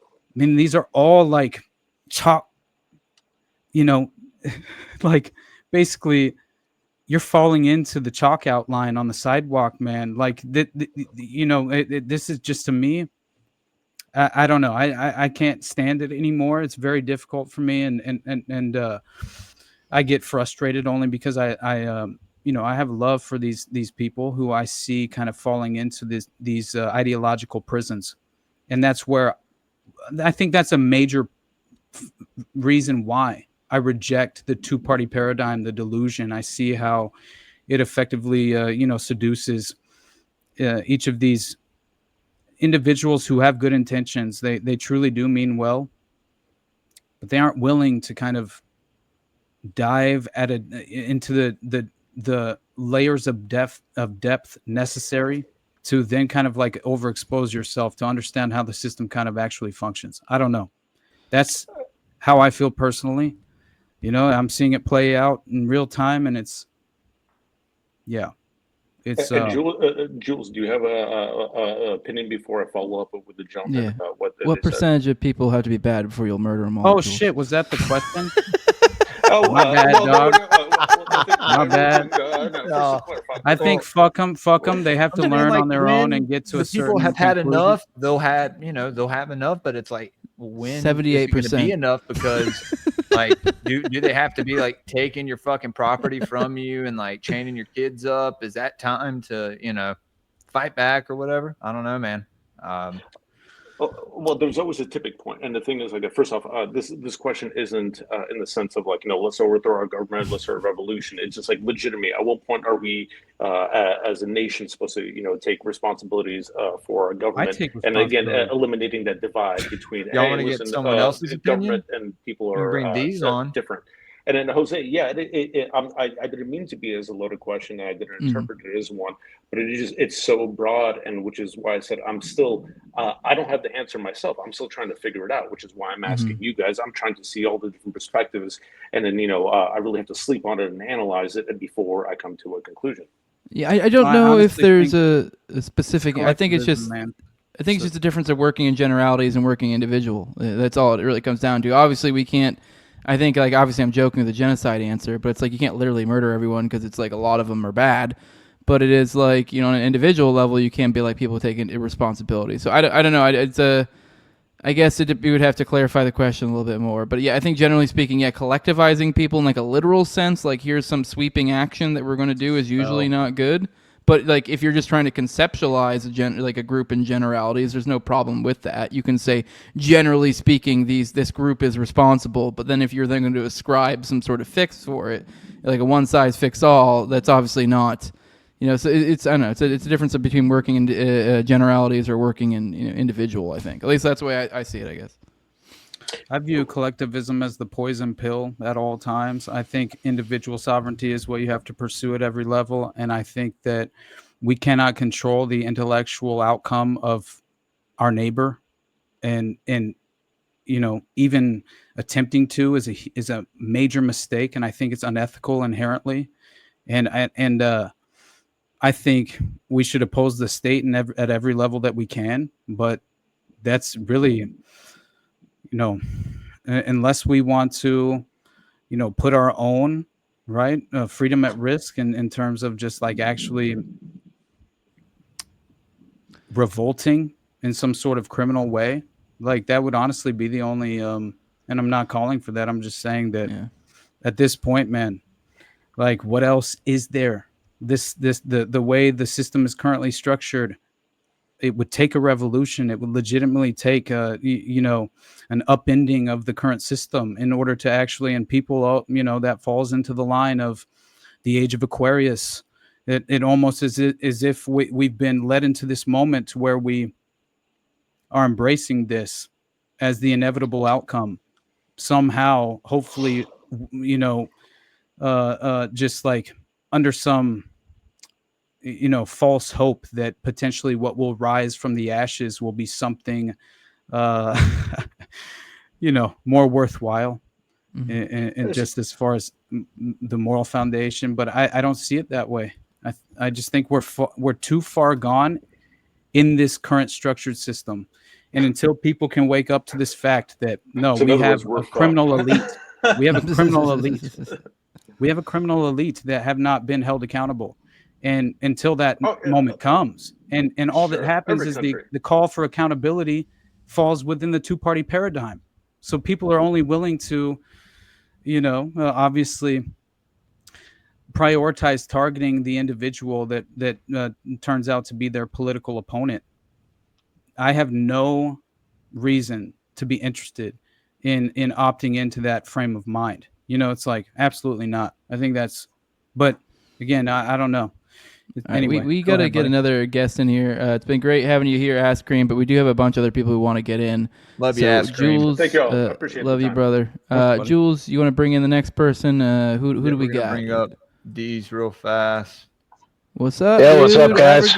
What's up, man? You're coming on a little hot. Let me see if I can bring your audio down a little bit. You keep talking. I'm gonna adjust your audio from my side of things. Go ahead, keep going. All right, yeah. Hey, fuck, I'm tired. I'm coming to you from a gas station in Georgia. I got about 5 more hours. I'll be at my hotel. I'm getting there. Sweet. Hell yeah, dude. We're gonna have to hang out, right? You're going to Bro Grove? Yep. You're there? Nice, yeah, I'm going. Austin will be there. Excellent. Yeah, Austin will be there. I'll be. I think I'm gonna be there for one of these. Not at Bro Grove, but I'll be like 30 minutes away. So I'm gonna go. So if anybody's out there does want to do something, wants to hang out, I'm not sure which day it will be yet. So I don't know. Maybe reach out to me. We got to do a little bit of scheduling and figure out what we're doing on our side of things, because we're gonna probably try to set up some sort of hangout with a few people. So But that yeah. would be all. Yeah. Am I invited, dude? No, you're not invited. You're. I guess I don't want to like give up the whole thing, especially 'cause it's not entirely planned. But we were sort of planning on maybe doing like, because I mean, Clint has a studio. We'd go over there, do live, maybe get a guest. I mean, we have some ideas in mind, but it's all still like up in the air. So as far as scheduling, so I didn't want to announce anything yet. So that's what I'm alluding to. We're probably gonna have some sort of podcast or something. Probably some sort of decently good name, and I don't know. We'll probably have a good discussion because we'll have World War III going on, so it'll be we'll have plenty to talk about. I'm sure, and I want to say whatever I don't have any intention on talking about Bro Grove drama whatever the fuck in that podcast is before anyone I told starts him it that, around. by the way, So. just so you know. Sounds good to me. Yeah. So I'm over it. But yeah, what's up, Abrogate? You got any shit for us? Any thoughts? Any questions? I mean, what are your take on the end of Empire? Oh God, no, I don't have any big takes. I don't know what to think at this point. Yeah, no idea what's gonna happen. So. Yep, exactly. It won't be good. I can say that, but how bad, I don't know. Yeah. Never is it good. I know that it's kind of hilarious just to see like the calls for regime change and how much they mimic, that of the Iraq War propaganda, like we mentioned before. But yeah, man, it's ridiculous. It makes me so angry. I was like towards the end of high school for Iraq War and all that shit. Like I remember it all. It pisses me the fuck off. So I'm gonna hit the road again. There's other people in the chat, so you guys have a good night. You too, brother. Glad to have you join us. Well, hopefully we'll see you here in a few days. So look forward to hanging out with you. Sounds good. Jules, get the next one in here. All right, guys. So it's Jacob. Then where did Jacob go? Bring on Jacob. Because I have to get out of here. It's Jacob, Krabs, and then y'all are gonna end it with Shy. All right, Jules, go on and get out of here. We got it. We'll bring Jacob on. Great Pod on Twitter, guys. Yeah, you go bang your beautiful wife or whatever it is you're trying to do. Well, I'm going to co-host Horseshoes and Hand Grenades. So after this, don't take our views, you rate our show or something. Man, y'all all come over there and hang out with me and Conspiracy Extremists.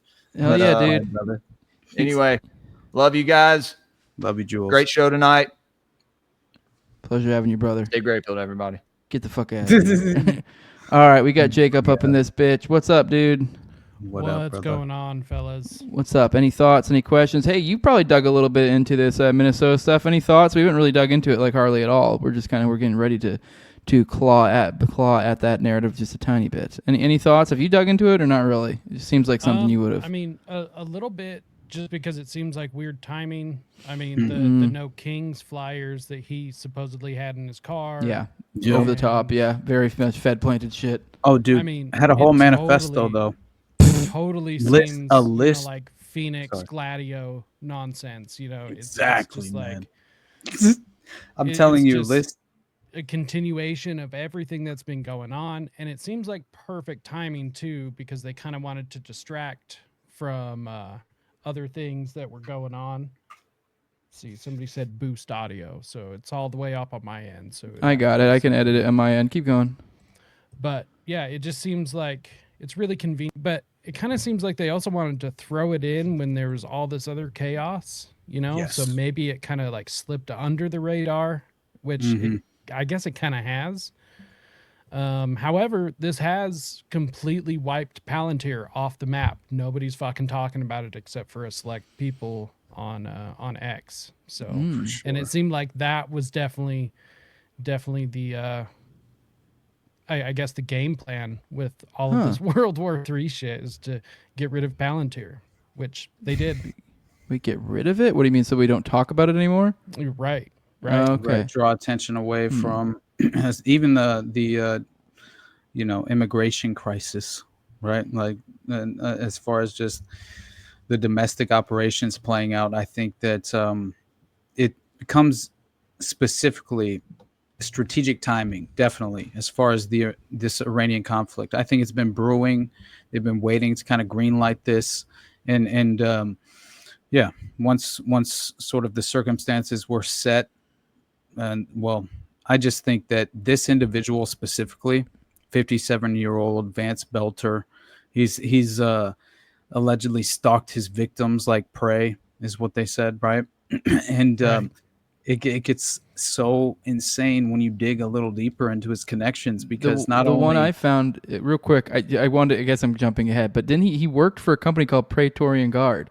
Oh, and yeah, this is one of those ones that sometimes just gets you, and you're like, dude, what the fuck? Like, I mean, I might be getting my Roman history a little bit wrong, but I'm pretty sure the Praetorian Guard, like their whole shtick was they were known for kind of being like the power behind the throne, and if it's anything, they were known for like kind of, it was heavily alluded, they kind of were the ones, you know, taking care of the throne Like special occasionally. forces, So basically, like, yeah, in so a they were way.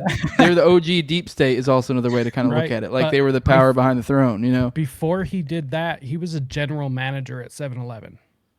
Oh, dude. So he just went from 7-Eleven general That's manager what they to say. I think that was a plausible deniability cover, dude. Right. Like I found out he was apparently he had so many different jobs that he was pursuing, and one of them was he was working for this morgue, and he would specifically be called in to go to specific homicide scenes, right? Criminal scenes, and that's where he would then take the bodies and remove the bodies from the scene of the homicide, which I thought that alone was very interesting, that he was being called in for this purpose. But it gets crazier than that. That's what I'm saying, dude. But I'm telling you right now, the connection with his wife, and then he has like some international connections that I didn't realize. But this right here, we can listen to just a little bit, because it's crazy, to be honest. We have been listening to setting up this story in a way for people who aren't entirely aware of what took place here. and watching federal authorities in Minneapolis, Minnesota, discussing charges against this man, Vance Belter. He is accused of killing Minnesota State Representative and former House Speaker Melissa Hortman and her husband over the weekend. Police also say that Belter shot and injured State Senator Mark Hoffman and his wife. We heard the acting U.S. attorney in Minnesota say this was a political assassination. We also heard just now, they repeated it, that this person, they say, went to the homes of at least 4 elected officials. Let me bring in NBC News correspondent Shaq Brewster, who's been watching all of this and covering it. Shaq, that headline that he went to not just 2 homes, but 4 homes is news. Yeah, you heard federal authorities there explain that this is something that, in their words, nightmares are made out of, that these are chilling details that we're learning. And we learned a lot in that press conference as they detailed why they were charging him with these 6 federal charges that include stalking using interstate facilities, murder of the Hortmans, and shooting of the Hoffmans. Now, we learned there that he went to 4 different homes. The official there said he stalked his victims like prey. He stopped at those 4 houses with the intent to kill. He started at the home of the Hoffmans. The officials there say that it was their daughter that ultimately called and presumably saved their lives. And that's what started this chain of investigations where we know that. Now, it's notable that you had apparently at one point he encounters police officials, right? Like actual authorities who have been called into the scene, right? Who by the apparent daughter of one of the alleged priority targets. And this police officer tries to talk to the suspect, and essentially what they said, the authorities alluded to the idea that he didn't make contact, but then ultimately kept going. Although he did encounter the suspect and attempted to engage with him. And so it was like very... Sounds like they're saying like, oh, hey, blah, blah, and then he just kind of the interpretation I'm getting you're saying is then he just kind of just kept going as if he didn't even, like, as if he didn't even register. Is that what you're interpreting that? That's kind of, I interpret that. Similar, but then I find out that apparently there were far more than just one authority involved in this encounter, and that they had already known of his involvement and were allegedly allowing him to sort of flee the scene. And that's what essentially happens. He flees out the back door of one of the locations, which I couldn't even believe the story of what was happening.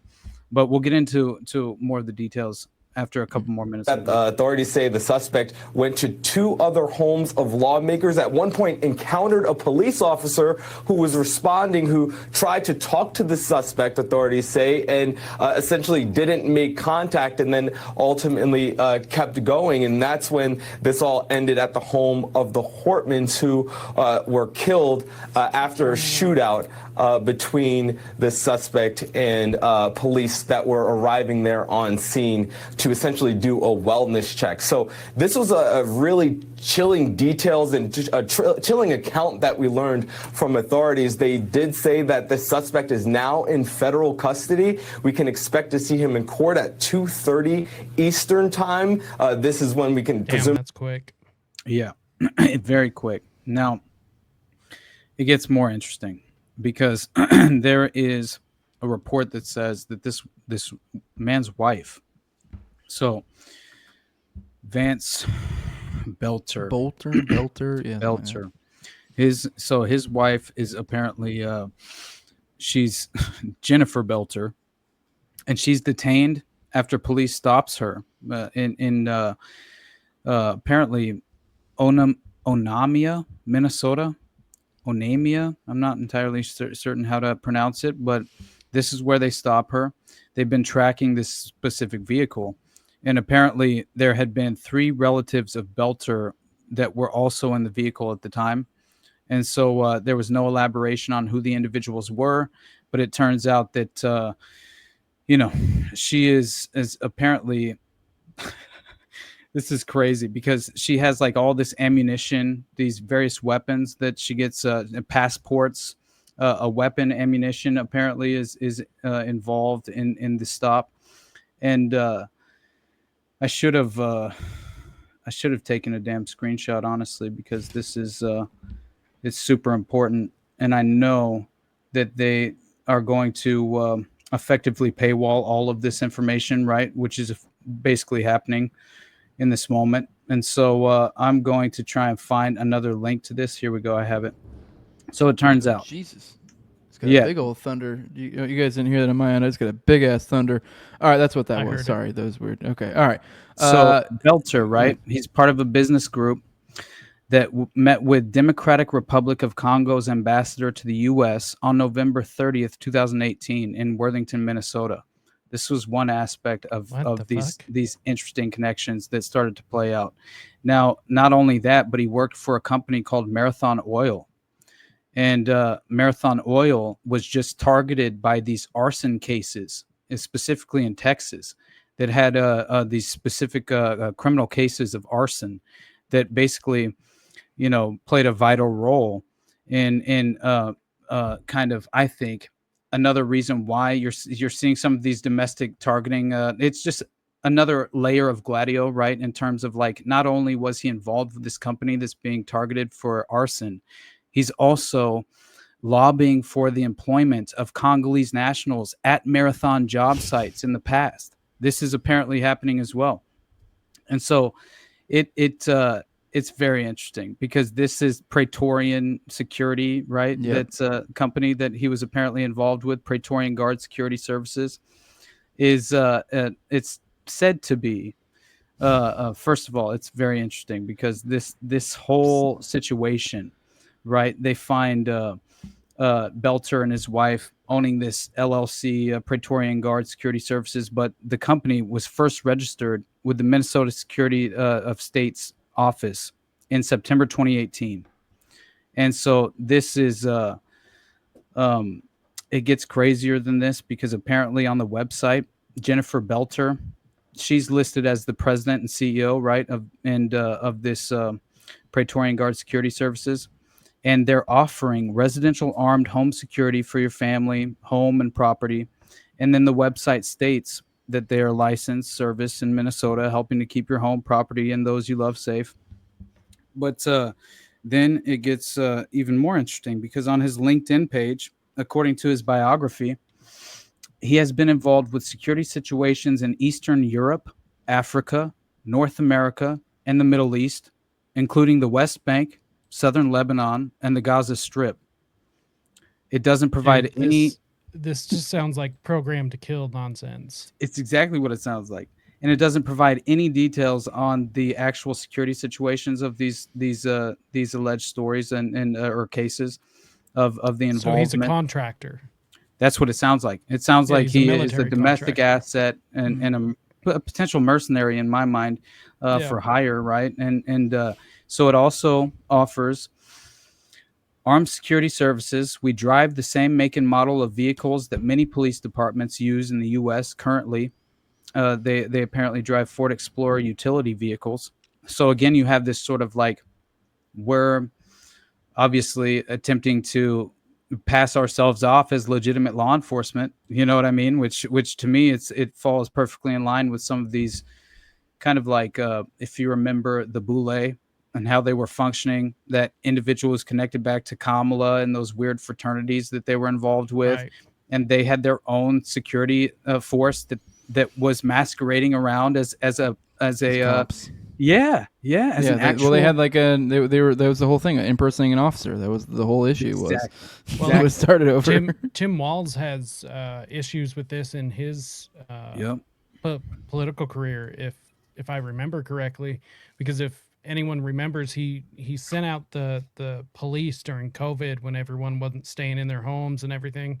But there was also some scandal he had with some sort of like private security force. I can't remember exactly what it is. You'd have to go look. I don't think it was the same one, but he did have some sort of scandal pop up, and it just like popped up and disappeared right before. Oh my God. So real quick, we do need to move on to other guests. We have two more waiting, and it is getting later. Sorry, Jacob, do you have any questions or anything before? I mean, I know we didn't ask you. So if there's anything you want to go to, if you just want to hang out for a minute, because if so, I guess you accomplished that. Get somebody all right, else cool. back up. All right, we'll get somebody else here. Let's bring on Krabs. Later, guys. Thanks for joining us, Jacob. We'll bring you on again next time. Krabs, what's up, dude? Give us a little talky talk. Let us know that you're there. Yo, dude. What's up? What's up? Well, you got any questions? Got anything for us, or you want to just kind of shoot the bull about fucking all the above? All right. This is gonna be real black pilled. Okay.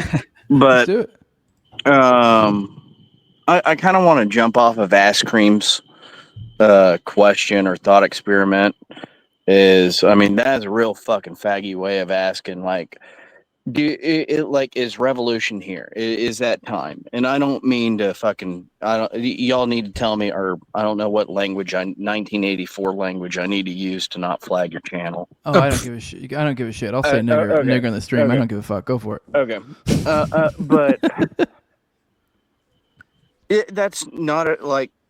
Just no threats of violence or anything crazy. But I mean, whatever. And that's the nothing whole legally actionable. Guys, that's the whole fucking thing here. Is they're pushing everybody into a corner to where they want that reaction. They want another fucking Tim McVeigh or some retard bullshit. And like nobody wants what's going on now.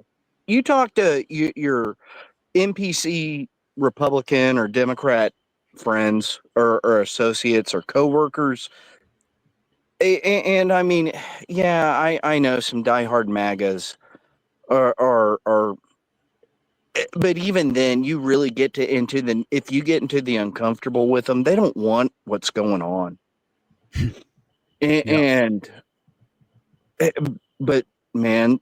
The dynamo keeps turning. You're fighting against billions and trillions of dollars, and it's coming. This bullshit has been coming since the fucking 90s. Since I was a kid, I got lured into fucking WMDs and hoorah, I'm a fucking good Marine, and I did all that dumb shit, and they're doing it again. And like I said, we need some sort of organized, like through love, not violence, but I mean like some bonus army type shit. Like, I don't know. Like, what do y'all think? Am I just, I'm about pissed drunk. So Yeah. sorry, but I think you got to improve yourself, take care of those around you, and do the best you can. Really, at the end of the day, all you can do is work on yourself and better the things around you. And if we all do that collectively together, we all improve. At the end of the day, I do think someone in the private chat said black pills are a gay psyop. They are. I also think it seems like you might have been getting a little bit about Fed posting there, just a tiny bit. I think revolution's stupid. Now there's different types of revolutions. Like, as I'm big into political theory, like agorism. Like if you read that, they're all their books. They go into their concept of revolution, but their concept of revolution is like a peaceful revolution. But if we're talking like 1776, nah, that shit's gonna get fucked. That shit's gonna get overtaken. I'm going to jump in. Here's the thing. I agree 100%, but that's where, quote unquote, we or whatever, like people who just want the best for fucking America and Americans. Mm-hmm. Like this psyop is pushing us towards that, towards some violent bullshit. Mm-hmm.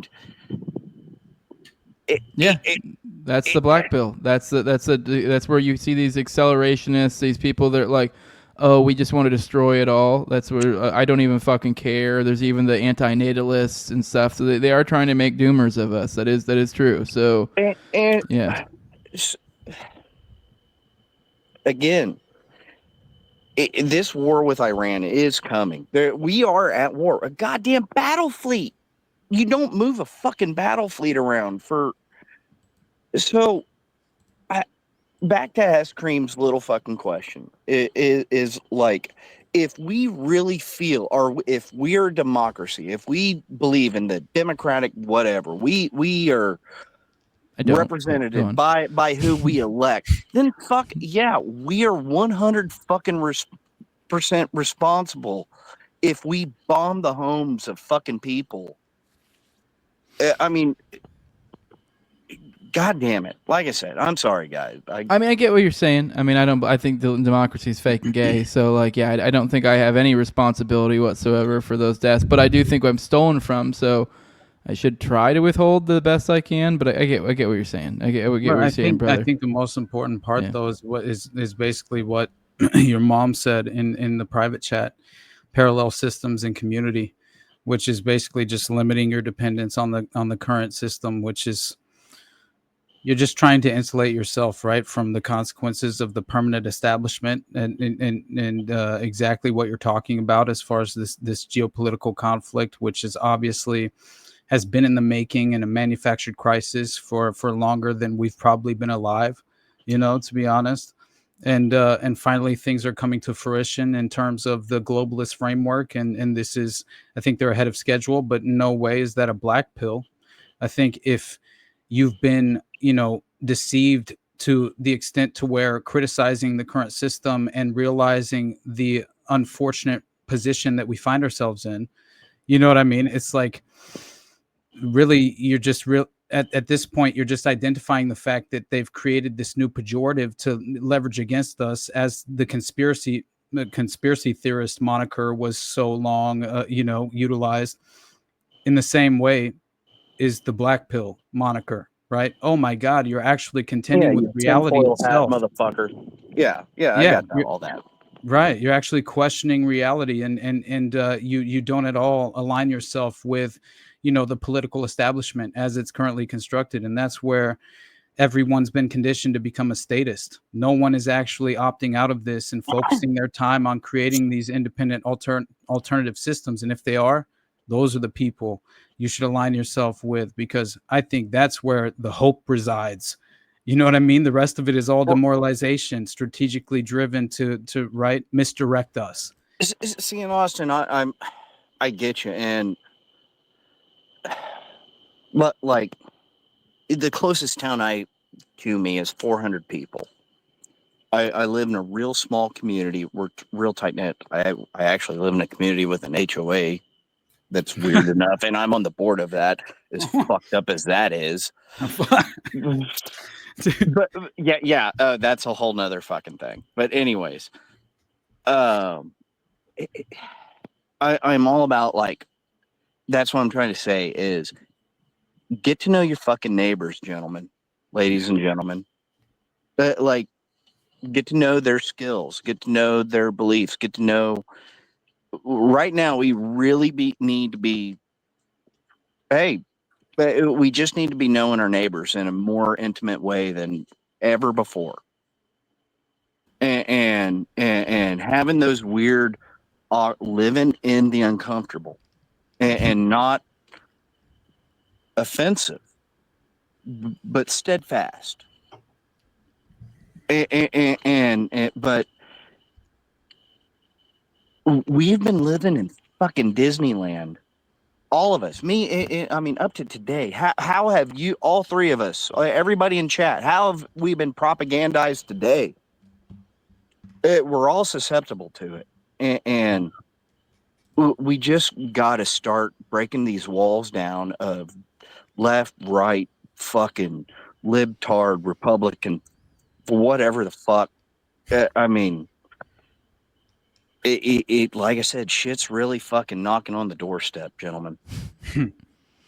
I agree, man. All right, Mr. Krabs, we do got to get on to our next guest. Well, hey, no, just you got anything else for us? We're not rushing you out, but okay. Nope. All right, well, glad to have you. Come on another time. Bring questions. You shoot the bull. Whatever you want to do. You can join for a topic. Bring up a topic, whatever. But we're gonna let you go. We're gonna go bring on Shy Yuon. Oh, Mr. Beep Beep, and then we'll have him on. What's up, Shy? Let's do it. We got any questions for us today? You got any topics? You want to talk about the Gladio in Minnesota? What it do? I gotta finish those couple of details on that story. But Shy, what's up, brother? How you doing, man? Yeah, I want to I guess piggyback off on the question, and then off of what my last man was talking about. Oh yeah. I like how he touched on love, which is like of all the esoteric studies, that to me is the number one thing to study is love in all the different forms. That's going to bring you the closest to God. It really, if heaven on earth. For, but to move on to the question now. So.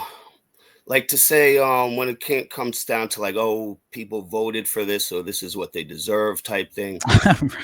It's kind of, we already know that we don't have much of a choice when it comes to vote. A lot of us don't vote because we don't even like who's put up in front of us. And hell yeah, we're not going to get the chance to really vote someone in that we, truly. Fuck representation anyway, right? That we really want.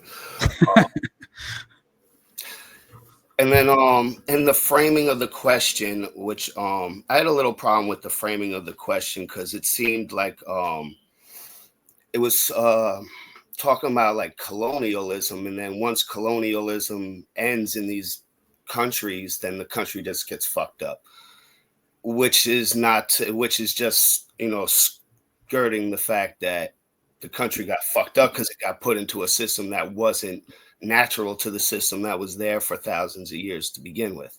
And maybe Ass Cream said, maybe got his words a little mixed up, but he said in Haiti, they were giving independence and then they revolted.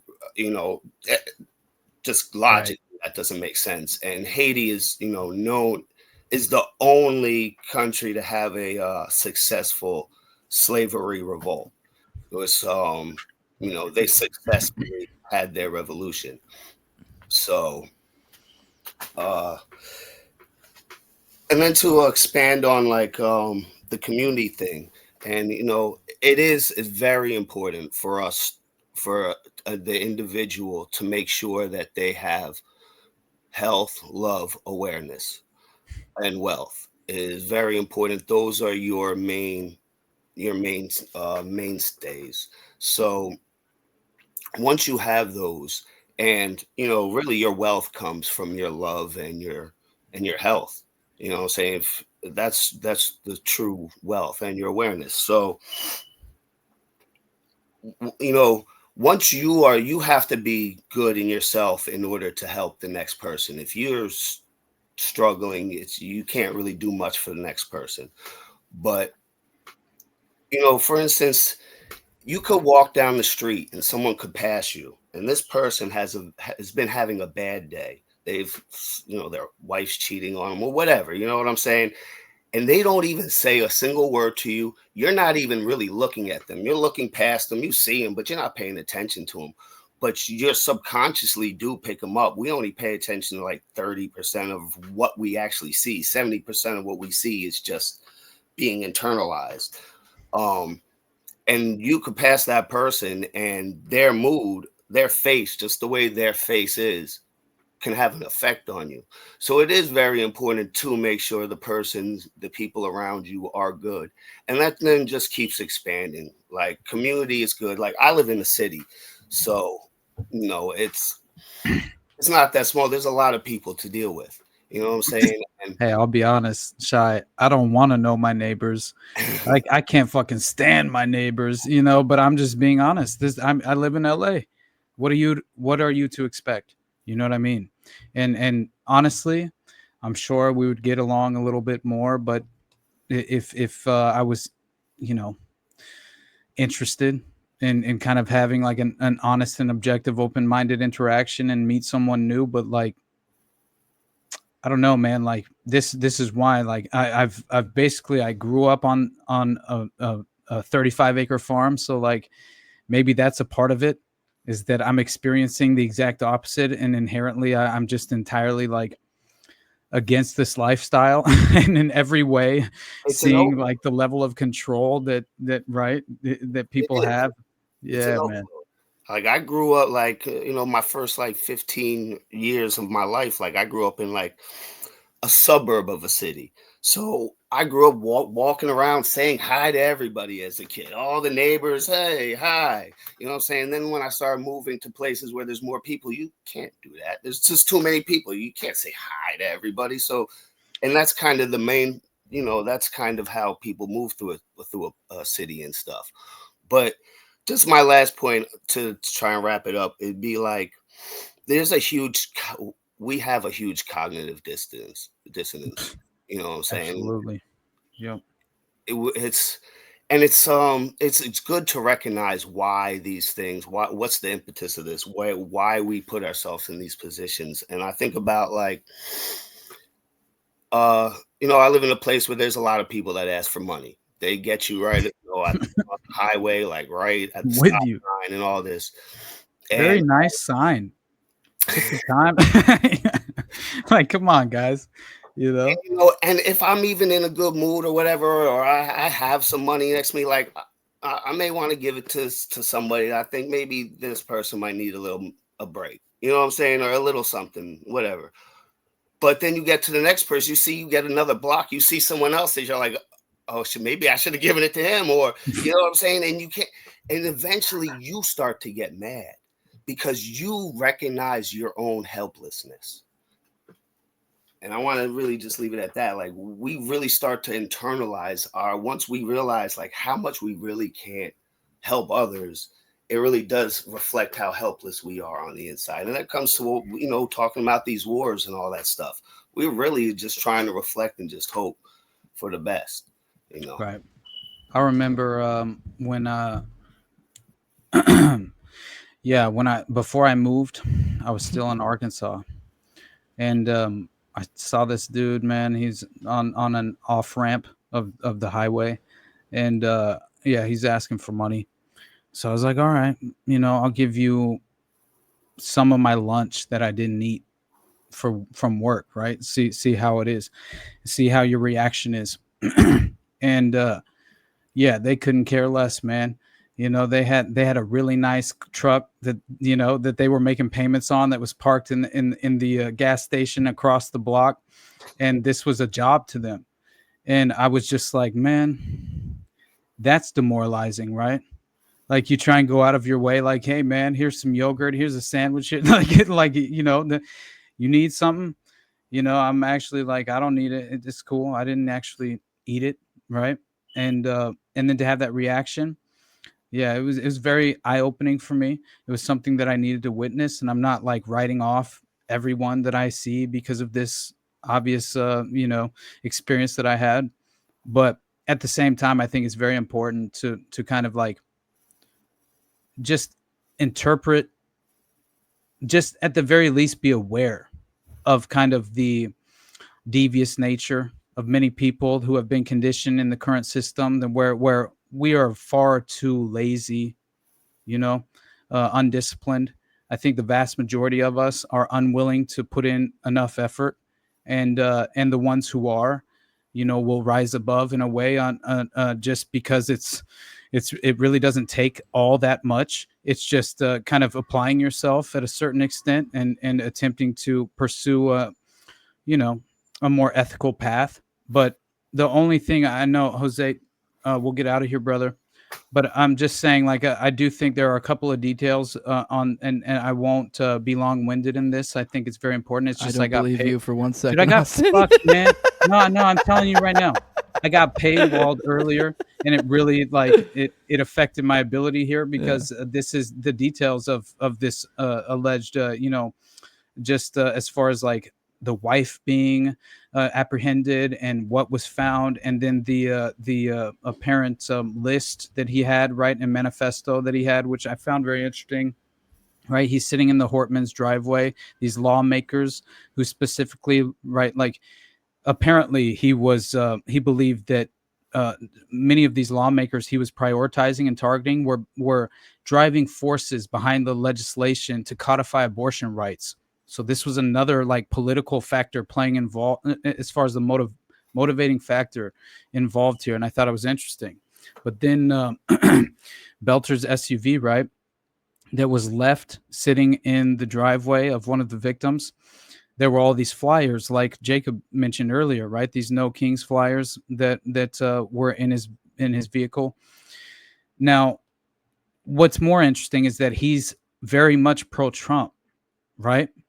Which I found, like, come on now. If you're a political asset, a mercenary who's been essentially utilized as a tool within the confines of like a domestic operation that's been greenlit, and now all of a sudden you're in a Clint Russell mask and you're caught right running out the back of a lawmaker's residence, thinking you're going to get away with this, and potentially that's not at all the case, and you were kind of like left out to essentially kind of left hung out to dry, and but this hit list in the vehicle, it had 70 people on the hit list, including Tim Walz, Hortman, Hoffman, obviously, who were targets. And then it contained all these references to Planned Parenthood, reinforcing that sort of strange, anti-abortion. So there isn't even a surface level stupid Tim Walz thing? Because that was the thing I'm trying to wrap my head around. Because it seems like, well, what I'm saying is because he used to work for Tim Walz, it almost looks like the angle was they were trying for left. He just seems so confused. Right. Like, I know if you read the thing, like, it's like, this is what I was talking about, where like Radix put that tweet, that sloppy psyops, because it's like, it's like, what like, it's the angle here is so confusing, nothing makes sense. Like, you're like, what? Like, there's not even like a consistent narrative really here. I'm not understanding. At least maybe that's my impression. But go on. Right. No, I get it. The entire thing was very sloppy. Yeah, it feels I would weird. agree. Yeah, entirely. And Walz appointed Belter to this 4-year term on the governor's workforce deployment board in December of 2019. Belter was appointed to a 2-year term in the Minnesota Governor's Workforce Development Council by Democratic Governor Mark Dayton back in 2016. So Hoffman was also a member of that very board during Belter's tenure. What the fuck? So he like personally knew this guy, was appointed on a board by the current governor or by the Democratic governor at the time, right? Which is when Belter's listed as the general manager of that 7-Eleven. And so that's I think a misnomer, a misdirection tactic, because it's he's like telling his personal friends and family that he made some choices and that he's not going to be he's going to be gone for a while, and he may be dead shortly. That was something that he told his friends and family. And anyway, it gets far more interesting, as I mentioned before, because he's apparently been on these strange security situations that he's involved with in the West Bank, right? And yeah, his company, this LinkedIn page, it basically says that it lists Belter's current job as CEO of Red Lion Group, based in the Democratic Republic of Congo. And you consider the Congolese recruits that he was with Marathon Oil, which were targeted for arson and at least specific sites, and especially in Texas. But anyway, and then Belter was apparently also actively applying for full-time jobs with titles such as Director of Operations, Vice President, General Manager, and President. That's just his LinkedIn. But yeah, it gets far more interesting because apparently there are these connections to this. He's working 6 days a week for Wolf Funeral Homes and Metro First Call. All right. So he's doing primarily body removals. And the jobs included removing bodies from active crime scenes, delivering them to the medical examiner's office in Hennepin County, Minnesota. But yeah. So it gets even deeper than that, but it's really like we could discuss it at a later date. I just thought it's very interesting, and that he's connected to these crazy like public health care organizations as well. And again, he's not at all just this owner of a 7-Eleven. You know what I mean? And like I just think it's very important to point out that obviously this is a sort of spot the spook scenario. You know what I mean? And he's obviously Sure feels that way, yeah. in line with intelligence. So anyway, buddy. Well, all right, brother, let's get out of here. I'm about to fucking fall asleep. I'm sorry, dude. I live multiple time zones away. Shy, we're gonna let you go. Any final words before we get out of here? No, I appreciate you guys. All right, thanks for coming on, brother. Come on again next week. We'll let you go. Austin, where can people find you at? Underclass Podcast. You guys know the definitely the Patreon is the best place to support me. But that's about it, guys. Go check out the new episode. Make sure to like, share, subscribe, leave a comment, 5-star review on iTunes, Spotify. Those are all things that help out me or Austin. Do it on both of our channels.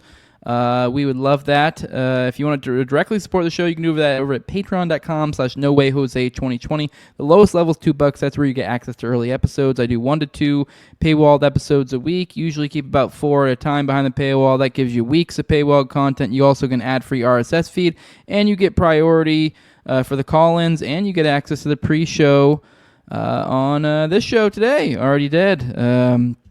And then also at the highest levels, my sponsors, I read them off every episode. It's a big thank you to them. I'm my former co-host of Tower Gang at Tower Gang Toad, also at Abrogate Deeds, at ZOVRSTK, at _Infant Zeal, Tim Tuttle, at John Klebold, saving that for posterity just because I love him.